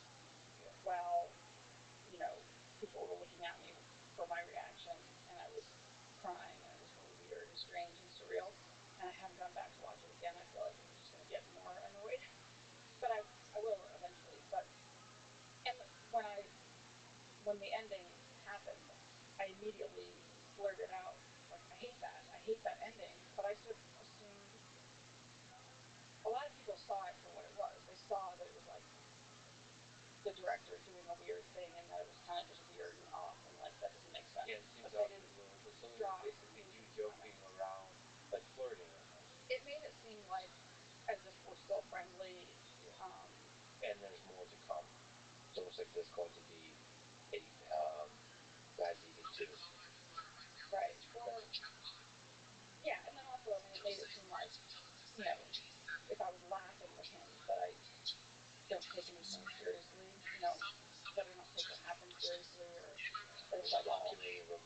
Exactly. Yeah, and after that he goes to credit with Wild World, which is a great song. Yes. One of the greatest to Wild World. I never got to hear that because the version I watched didn't have the end credits, but I knew that they used that song at the end. Paid a lot for it. Yeah, I was like, ooh, you got this song. Did you ever say, what was the darkest day about yourself that you discovered from the book? Oh. You get, No, you took a page from the right. pandemic. We started talking about, exactly, yeah, about the do check. And I think it was, I guess it was trying to understand how I was able to be sarcastic and make jokes at his expense while all that stuff was going on. So what is that? Have you figured out what that means about you? No. No, it just was interesting to look at, and also I think, you know, I I have a tendency sometimes to be sort of like jokingly hyperbolic or sarcastic, and it's gotten me into trouble. One one time I got locked up in the Harlem psych ward for a day because of my hyperbole and sarcasm, and like sort of Too much of a story. lost in translation error. It's a heck of a lost in translation error. Yeah. Did you say something funny to a therapist? It was yeah. I mean, I was sort of making jokes about how bad I was feeling, but in a hyperbolic way. And so then suddenly somebody told somebody, and then the lost in translation, and then they were worried that I might kill myself, and then did a wellness check, and then tried to call me, and I was in the shower, so I didn't answer the phone. So then somebody called the police to do a wellness check on me. It was just escalating. And then not knowing that if I had handled it the right, if I had immediately if I'd sort of understood what was going on and handled it the right way immediately, I probably could have gotten out of it. But they err on the side of taking me to the hospital no matter what. And I didn't know that. And it also. So you really leaned into the joke by going to the hospital? I didn't. It's kind of one of those situations that was both comical and tragic because, and would actually make a really good. It's weird how I do this sometimes. Like it would make a really good scene in a film version. Who would play you in the film? I don't know. There is a thing being made that's very interesting because have you cast the scene yet? no, but there's a thing being made that I have nothing to do with, which is frustrating and weird. What film about you? About like somebody's making a fictionalized drama, and it's frustrating because for all kinds of obvious reasons, it's like annoying and It could go any way. It could go any way. You could be like the bad guy. Inevitably, they'll get a bajillion things wrong, and there are also a bunch of people like profiting off of it, and like thanks guys, So it's infuriating for all kinds of reasons. Do you know who's playing or the actors? No, I don't even like. I just don't like. I'll inevitably know, but I don't really want to know because I think it's just annoying. And also, people ask me this all the time, and I always thought because of the way everything that happened was such a kind of a slow build, and there was so much nuance, and it's kind of really hard to understand that it could only really be done well in like a Breaking Bad type of series, like a long series, where like you would be taken through these kind of gut wrenching, icky, slow build things, and then that would make it all make sense. Like that's if it was done that way, it could be done accurately. But the reason why I think so I made these stupid jokes, and then somebody did a wellness check, and or asked the police to do a wellness. But when they knocked on my door and came in, it was like a repeat of getting arrested. So I sort of weirdly flashed back to that, and then burst into tears, which isn't the appropriate response if you're trying to diffuse if you're trying to discourage the people coming to do the wellness check from taking you to the hospital. Starting to cry is not the there's it's funny, but it could be also the joke. The joke, the best jokes are grounded in truth and pain. In this case, pain. Yeah. Right. So there, have you ever, if I may ask, considered suicide? Yes. When? Well, I'm kind of a wimp, so I'm afraid of all of the gruesome ways. But one of the things I remember doing is sort of hoarding medication, which I had when around the time and before he took me away, because I wanted the safety of an Audi, and But around that time, so when Anthony was that's the road trip, right before the road trip to hell, you were around that time, yeah, hoarding medication. like if I could get my hands on any sort of weird medication, I would kind of hold on to it. And So all the chaos. But I think I knew that it would be hard to do it that way. So I definitely thought about it, but I never. In that really tough time, you're thinking about taking your own life. What gave you hope? What gave you sort of this in the business? The restaurant that you give so much of yourself to is lost. You're lying to everybody. You're in the hole financially. You're being psychologically trapped, manipulated. Well, you're still there. Please don't. See, I made a joke about it. Like, there you go. But it's always there. As the Albert Camus, says, you basically always have to be aggressively looking for a reason to live. Otherwise, what's the point? Yeah. Otherwise, it's easy to go the other way. Because why live is a very good question. But anyways, it's by way of hope, by way, the dark times. The dark times. If you could sort of look back, what gave you just strength? I think that it just having like a sort of relentless optimism.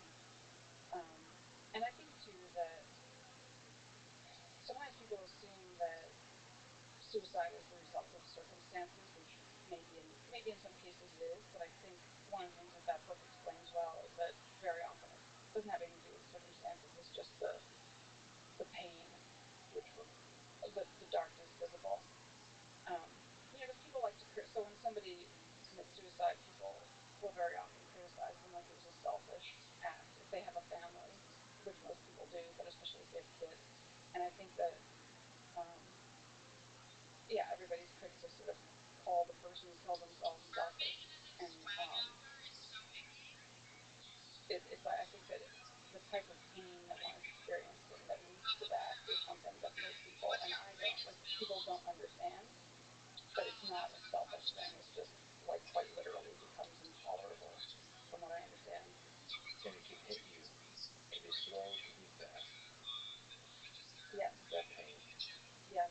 So I think because for me it was more just my circumstances were so crappy, but also I had an awareness that even in Rikers I knew how wildly lucky I was to have family, a support system, opportunities, and like I'll always be okay one way or another. So I felt lucky that I had that, but also I went the shame of everything that happened, and will I ever be able to crawl out from under it and rebuild something? I don't know. So there were certainly times where, especially when I would learn something new, like reading the emails between Mr. Fox and my mother, I just wanted I wanted like a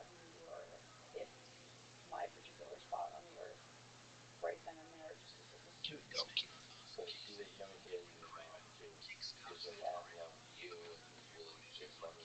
Yeah. Yeah, and it was really a great test, and so, and naturally it was my fault. What's your mom's take on this whole situation, balancing things off?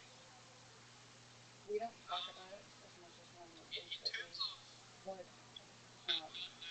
because I feel sickening, because I feel like it's my fault, and I think she also feels sick over it, and so we don't talk about it as much as one might think. But sometimes I've had to ask questions in the process of writing the book, and then there are other things where, like, I could ask the questions, but I just don't want to, because I don't want to put her through that, or, it's not really necessary to ask the questions, but there are things that I'm curious about. But when you went on that road trip out, what was that like? Where'd you guys go first? Vegas. You drove New York. Where? it was a series of stops at, like, hotel, motel type places. Because I did similar road trips like from Boston. I drove across the United States with my destination. I had always wanted to do that, and now, like, yeah, I feel like it's one of those things that sort of like ruined for me, because a lot of you can always do that. yeah, I could, but now, yeah, I did think about, like, how one day if I did some sort of a book tour or something, that I imagine with Like Leon and I in a car, and that it has to be different than man. Book tours, they not if you're not careful can suck the soul out of a human being. I think you have to do like a Hunter S. Thompson book tour where you miss a bunch of the dates because you got too drunk the night before. But anyway, or I just, what I worry about is that it going terrible in some way and not be up for it. up for the trip or up for speaking. For like a certain type of experience. I think I'm afraid of that in committing to things, like if it involves going to a big public event.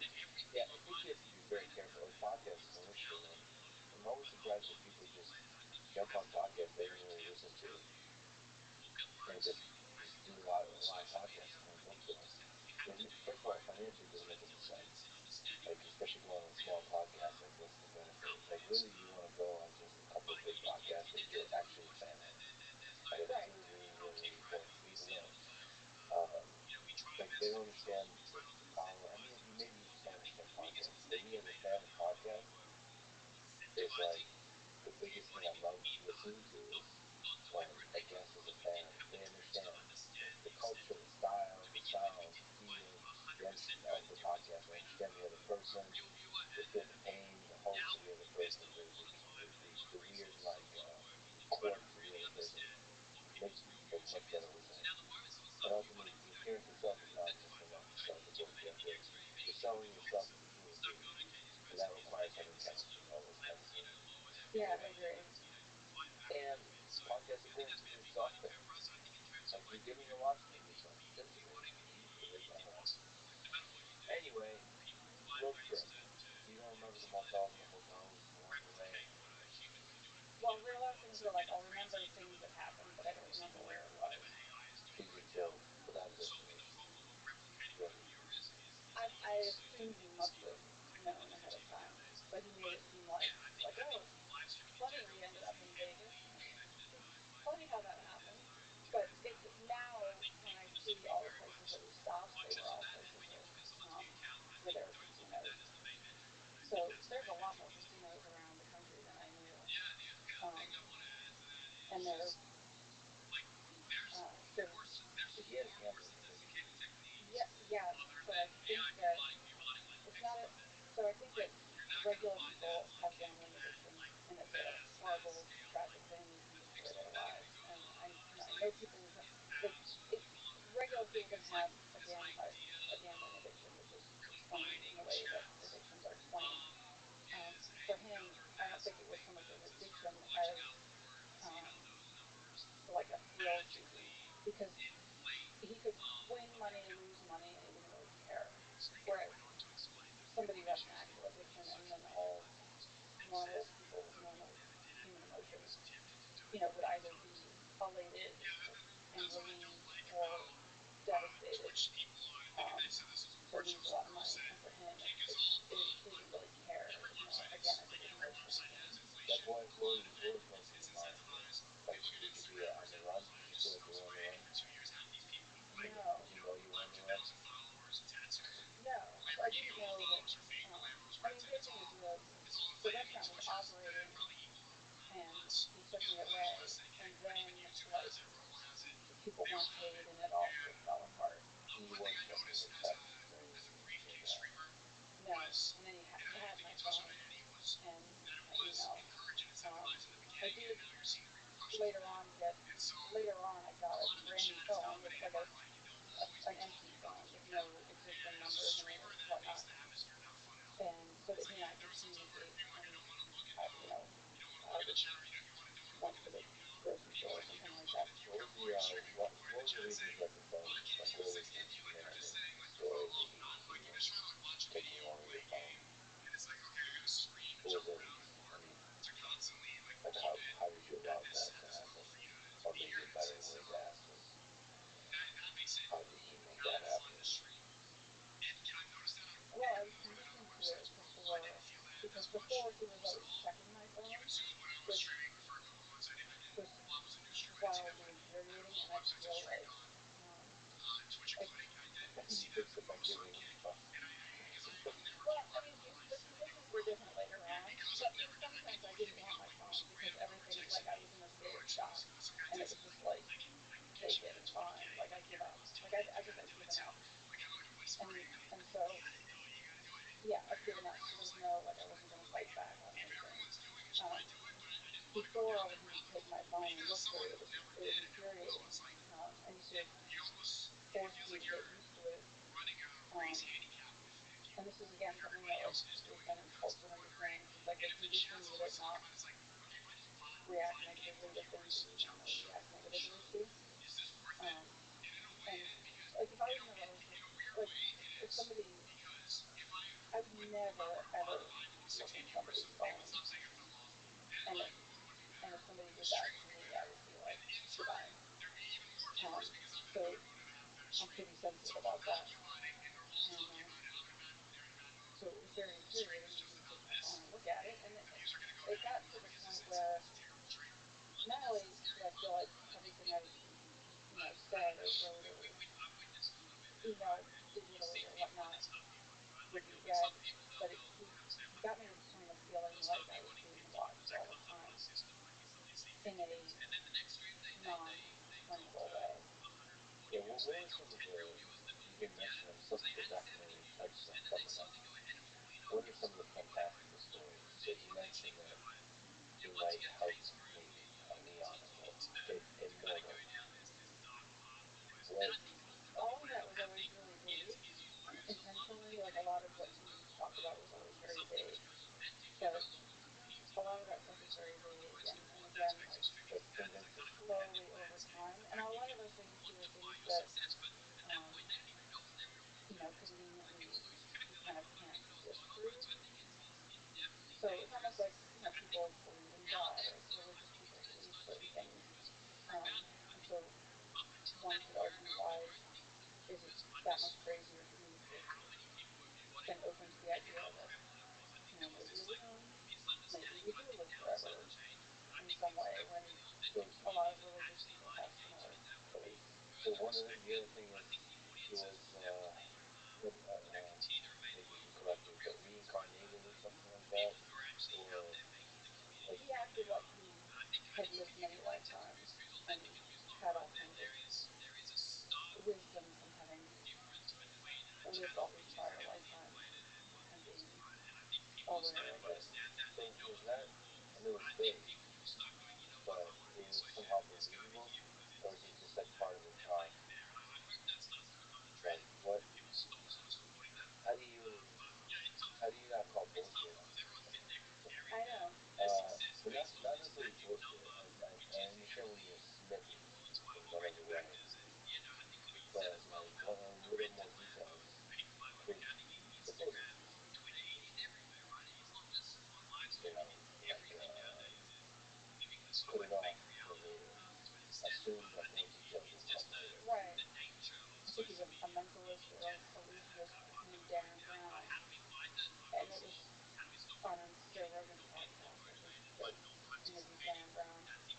I think Sam Harris interviewed him.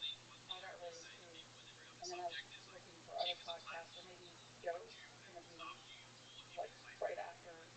I may have gone looking for it, but anyway, it was in the conversation with Joe where Darren explained he's somebody I would love to meet, a mentalist and an illusionist, because they understand a lot of the ways in which the mind can be manipulated. So I feel like they would, if they looked at everything about my situation, they would be able to understand better how he was able to get me to believe things or go along with things, or because Darren Brown is pretty fascinating what he does. He really seems like a very kind person, and he's very open about it. And when he was talking with Joe, he said this thing that, and I use this quote in my book. Um, and again, I'm paraphrasing because I don't have it in front of me, but it's like he said something about how we want to believe the lie because we'd rather believe that it's something amazing than just that ugly and pathetic a lie.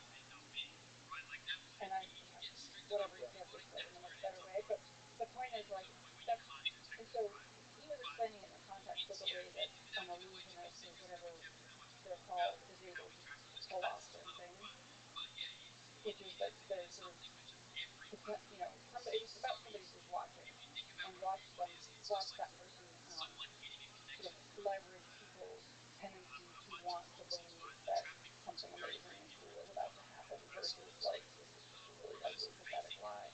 So I think that a lot of the things that Mr. Hawk, that he put forward, um, I couldn't understand it from the perspective of it being a lie, because it just seemed too weird and crazy. So I think that this happens just whenever you believe somebody, because it seems so weird that they would lie about it. I think there's somebody has, or it's been said sometimes that like the more fantastical the lie, the more believable it is, because you don't believe that somebody would tell that lie. And I think something also that Mr. Hawk, people like him, are capable of doing is going out and lying in very brazen ways that no message will be terrified to do. That kind of also makes it more believable.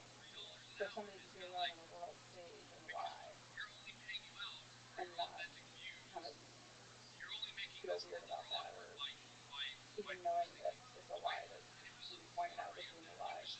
Um, and then there's also the layer of to what extent is this person in some way also delusional themselves and sort of believing their lies. People have asked me that, and I wondered the same thing. To what extent did he believe some of the stuff he was saying? And I think probably there was some sort of delusional aspect, almost like he was sort of halfway aware of playing his own sort of virtual reality game. Like if it, like he was doing some kind of metaverse in his brain. He physically needs to be there. In some way, yeah. Or he wanted to. If he wanted to be his own, like, he wanted to be a superhero. He never built anything or created anything or accomplished anything in his life. Yet, so in his own brain, if he could turn himself into like a movie superhero. Very short though. Yeah. What about the Navy SEAL thing? Did that ever get resolved? The lie that he said that he was Navy SEAL. I don't know. I don't know if he said he was a Navy SEAL, or that he implied that he like worked with the CIA, or then it was like he worked with Black Ops. That is by definition under the radar, right? But I mean, that's obviously a huge red flag now going forward. Is like if somebody, first of all, if somebody tells you that information pretty quickly, that's itself a red flag. But I mean, Alright, well, cross that off my list of things to know. but conveniently, if you say in some world he actually did work for like Blackwater or one of those places, I wouldn't be able to call someplace and verify it. Anyway, so I think that in some psychological way that I don't understand, he probably did in some way halfway exist in this world where he was this, like fighter. He would say things like, he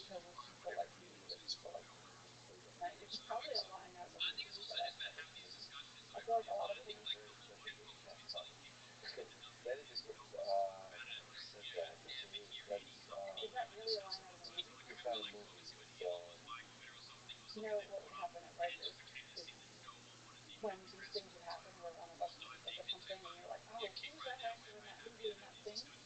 No. And so what we'd do is like somebody would be on the phone and you'd be like, hey, who are you talking to? Can you ask them to look up on their phone? Like we would ask people on the phone, or somebody would go make a call. You know, you have to call somebody and ask them to Google the cast of a movie or something like that. I think you would find jail. Don't ever get arrested, or try not to, but I think you would find jail fascinating. Oh, I always wanted to go to jail. Prison. Because there's a lot of elements to it. Now I'll ask you a question about it, but I feel like I can get a lot of reading done. I got a ton of reading done. Yeah. I remember now. People attribute this to George Orwell, but they're not sure George Orwell ever said it. But it's something like, there's a lot of different variations. But we sleep safely at night because rough men stand ready to visit violence on those who would harm us. And there's a lot of variations of this. But basically, our entire society depends on bad motherfuckers who are willing to fight to protect our freedoms, to protect our well-being. And one of the things about the United States is because we're surrounded by water, we don't get to see the violence that's required in part to protect the sovereignty of nations. You mentioned that I would not to go to prison, but that I may enjoy my time there. Let me ask you. By the way, I love prison. You find it fascinating. I don't, because it's like still kind of too soon. But how was your time? You spent 3.5 months at Rikers. How was that? How was your experience in prison? How's the food in the retrospect? Not good, but Rikers was when I got to Rikers. So I was arrested. I spent, I think, about 10 days in a Tennessee, small town Tennessee jail. Pigeon Forge is also the weirdest place on earth. Is it a town? Yes, it's the town where I was arrested. Why is it so weird? In the film, I told them, you have to go to Pigeon Forge. You have to go there. You have to go there. And I think I was pushing them because it was going to potentially be the end of the season. It's like a summertime, or it's a tourist destination, and it's so bizarre and weird and trippy that it doesn't even seem real. Carnival happening around the block. Exactly. I think I say that in my intro, that it's carnivalesque and trippy and weird. There are a lot of clowns walking around, or not necessarily clowns, but there is a video on YouTube that because I got to the chapter where we were at in Pigeon Forge, and I'll never forget, although I have forgotten, but I remember being like weirdly, like felt like we had entered a different universe driving down this strip and just looking at everything on either side. And I was wishing that I could remember in more detail, like the names of the places or what was there, because I wanted to describe it in this chapter. I wish there was like a video of somebody going down the street, showing us on one side and on the other side. And I was like, probably is, and there is on YouTube. Like I found it and I watched the whole thing. How did this come up with the prison chapter? Okay. So that's the town that I went to jail in. Oh, right. In Tennessee. So the food there and some of the conditions. The food made when I got to then I was extradited and transferred to Rikers, and when I got to Rikers, I felt like it was like the Four Seasons in comparison. So, and I really kind of appreciated a lot of things about New York when I got to Rikers, even though there are a lot of things that are scary about it. Where's that Rikers? Is it close to New York? Yes, and in a very kind of almost poetically interesting way. The dorm room where I was when I was there for the 3.5 months was one of the ones that faced Manhattan, so I could go across and look out the window and see the whole Manhattan skyline. Which was, I remember being shocked by the cost per prisoner per year right. that New York pays, like $400,000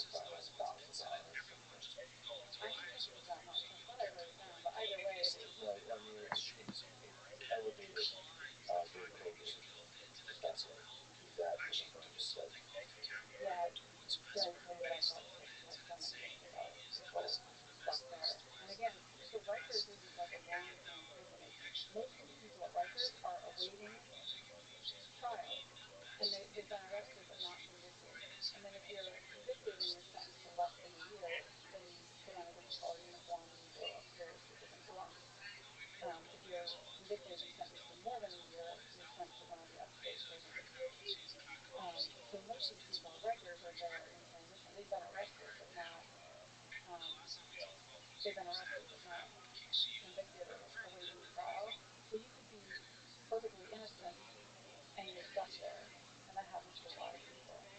Or you could be arrested over some kind of comparatively petty thing or non-violent thing, and stuck there because you don't have as little as $500 to pay bail, which is completely messed up and unjust. And I think most people, most reasonable people agree that it's unjust.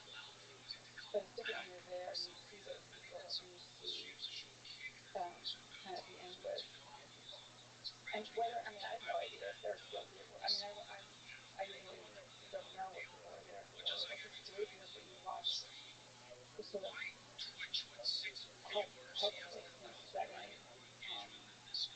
Because you're kind of powerless there. You have very little contact with the outside world. You have to do these phone calls. And so for people who had kids and a job and an apartment, it's like one by one those things are lost, or their kids are now being looked after by their abusive ex-husband or something like that. And so watching that is just gut wrenching. And then also knowing that the only reason they're unable to get out is because of, $1,000, $2,000, in some cases $500. There were people. So there's all of these tragic cases, but then there was also, while I was there, I mean, if I'd had any money, I would have been wanting to bail people out left and right. And then in some cases, you go to them and they snort really loud, and the bail was $500. And it's like, I wish I had a bail. Just wanted to bail her out. So, because I'm pretty sensitive to sounds and being in a room with 50 people inevitably. So you're in a room with a large number of people. Yeah, there are areas there with cells, but a lot of the areas there are rooms with 50 beds. So, and they're about 3 feet apart from each other. So during COVID, there was certainly no social distancing, and that just felt kind of sickening, especially because so many people are there for non-violent things or drug addiction related or mental health issues. How did that, you personally, just having spent that time there for 3.5 months, how did that change you? Like, what did that have an effect on your mind? On my mind personally, I think I was surprised at how well I adapted, and then how I was able to, and then to get to the next level. And one of the books somebody sent me was The Untethered Soul by Michael Singer, and it's very much about like observing your mind, and that kind of helped take it to the next level. So is this something that is visually appeals to you? Well, it's like it'd be like trying to meditate in the middle of a circus or in crazy circumstances because you're never alone. There's nowhere to be alone, and there's There's always no talking, there's noises, there's... fighting, noises, chaos. Did you feel any danger? Yeah,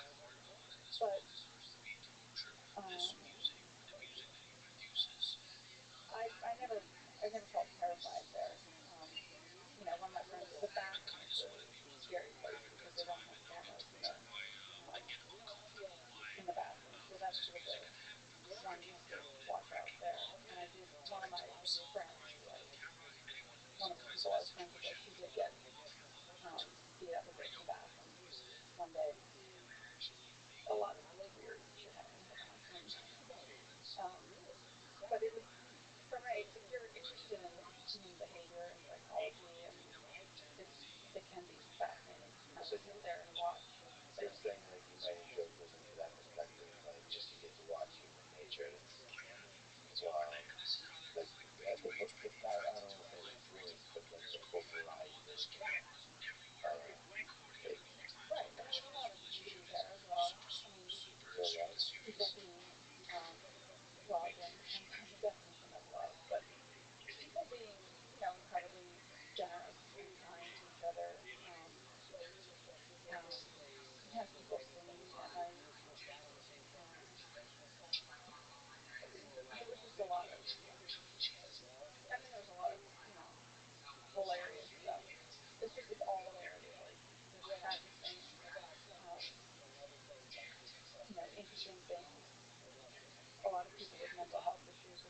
can be difficult to witness. So very different experiences. It adds to this, but somebody that's currently in prison, Elaine Maxwell, I believe she spent approximately 500 days in isolation. So it's a very different prison experience. But what do you think about her story? You've been talking to Jeffrey Epstein. So her brother, her family, she says that she's a victim, not the monster. I think this is an especially fascinating case because, and I have listened to podcasts about the Epstein situation, um, and there was one that was more focused on her by Icky Ward that I would definitely listen to. Icky Ward is a journalist. I think she's written an article about Jeffrey Epstein's again affair, so she got to know Jeffrey Epstein, and then she knew Ghislaine Maxwell from being sort of part of the social circle in which they would have overlapped. Have you said you ever met them in New York? Do you remember meeting this, Jeffrey or Elaine? No, I never met them, but they're also very much like the sort of Upper East Side crowd. I did meet Harvey Weinstein once, that made me have all kinds of interesting thoughts later. At the restaurant or? No, it was weird. It was out on the street, and we had this really strange interaction. And knowing what I know now, it was weird, and also like he contacted me after that and made it seem like he could have done something for me, like would I have been, say he said, oh, I'm gonna finance your whole expansion or something, and like come to my, come meet me at this hotel, and then I go to that hotel, and it was like come up to the room, and then I would have been like, So you're wondering whether you would have done it. yes, and sadly I think I would have, and so I felt a lot of compassion for those who,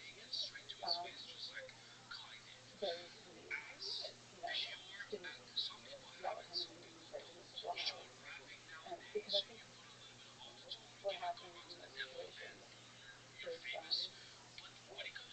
situations is, there's all kinds of uncertainty in the moment when you sort of freeze, and then I'm probably one of those people that will sit there and somehow in the moment, without clarity, just instinctively feel like somehow I must have done something wrong and it's my fault, and like I led him on, or just being afraid, and then you don't know how to deal with it, and so you freeze.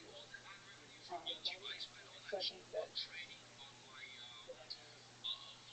if you're somebody that maybe was raised differently, or you have a lot of self-confidence, or you might have reacted differently and kind of pushed him away and stormed out. But I'm probably not one of those people. But I did not ever meet Jeffrey Epstein. But he seems very straightforwardly, just a classic. The way he was able to charm people, the way he could step into these roles, just teaching at Dalton, and then just kind of the way he would get himself into the academic crowd within Harvard, and I think also MIT, right? So he's playing a role, but he's doing it so well that he fools all these people. And the things that people would, in hindsight, say about him are just the same things that people say about. It's like he says the same things over and over again. You hear the same things said about those people who were taken in by Elizabeth Holmes. It was as if they were. It was as if he was under a spell. It was as if I was under a spell. Is something you hear a lot, and so it's like they have this powerful charm that's almost it's overwhelming, in that they overwhelm your better judgment, or they overwhelm your like normal,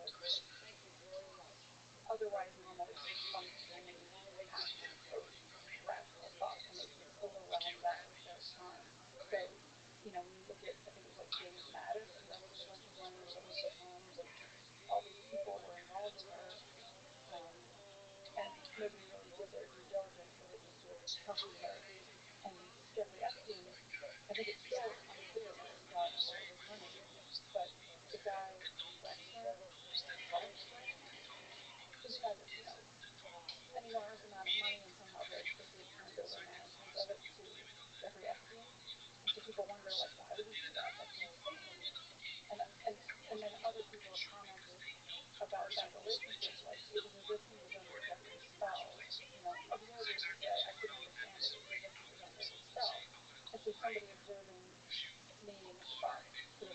possibly said the same thing about me. But I think it's different because it wasn't all charm. I think um, Epstein used his charm and then was probably very, very, very crafty and getting. Another thing that people like Tony and Ford do also is to get um, you somehow compromised because then they got you. So I think some kind of usually sex related. yes, and with Epstein certainly, he was known to have cameras everywhere, and so if he got any of these people on camera doing something compromising, and all very powerful people, then he stopped them. And I think he was also very smart to do that, to target people of both parties, so that politically that he was able to maintain his power, like no matter, like nobody wanted him to be totally exposed because then people, a lot of people would be exposed. So that's why that's all kind of conspiracy, right? Right, we don't know that. I so a lot of to me then I tend to kind of naturally believe that in a sense, but it's also possible that straight up it's charisma. I mean, he did record people, and there were recordings. So I listened to an interview with a woman who, I mean, was a girl back then. Maybe she was 15 or 16 back then. Um, and subsequently, years later, was able to see some of the video of. I mean, I think it was a verifiable thing that there were video cameras all over his house. Yeah, the degree to which it was used. Right, we don't know that. And to the degree of how many people were involved and so on, all kinds of conspiracies on demand. But the question Right. about Her. the woman. So I only know what I know from the inside sources. The victims were. It's a pod. It's one of the podcasts, the Narrative podcast. So it's like an audio kind of a documentary or journalistic piece that she did and put out. I thought it was really, really well done. I think it's called Chasing the Lane. And I listened to that whole thing. I didn't intend to listen to it all because I'm the one stressed. I mean, it was like a weekend, and I basically was, cleaning and doing other things and walking around and listening to it, and I got through it pretty quickly. But I got really fascinated by it because I don't know, but I feel like I find the whole situation gut wrenching because I think Jeffrey Epstein is a straight up sociopath, like no question. With her, everybody's calling her evil, and for her to have enabled and done a lot of the things that she did could potentially require,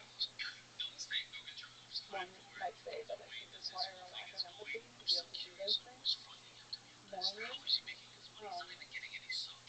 But at the same time, I think the information that was conveyed in the Vicky Ward piece was fascinating to me because it's clear that at the very least, it's like all these things could be true. She could maybe be not enough of a good person to have, horribly victimized these young girls and destroyed their lives. But she could have.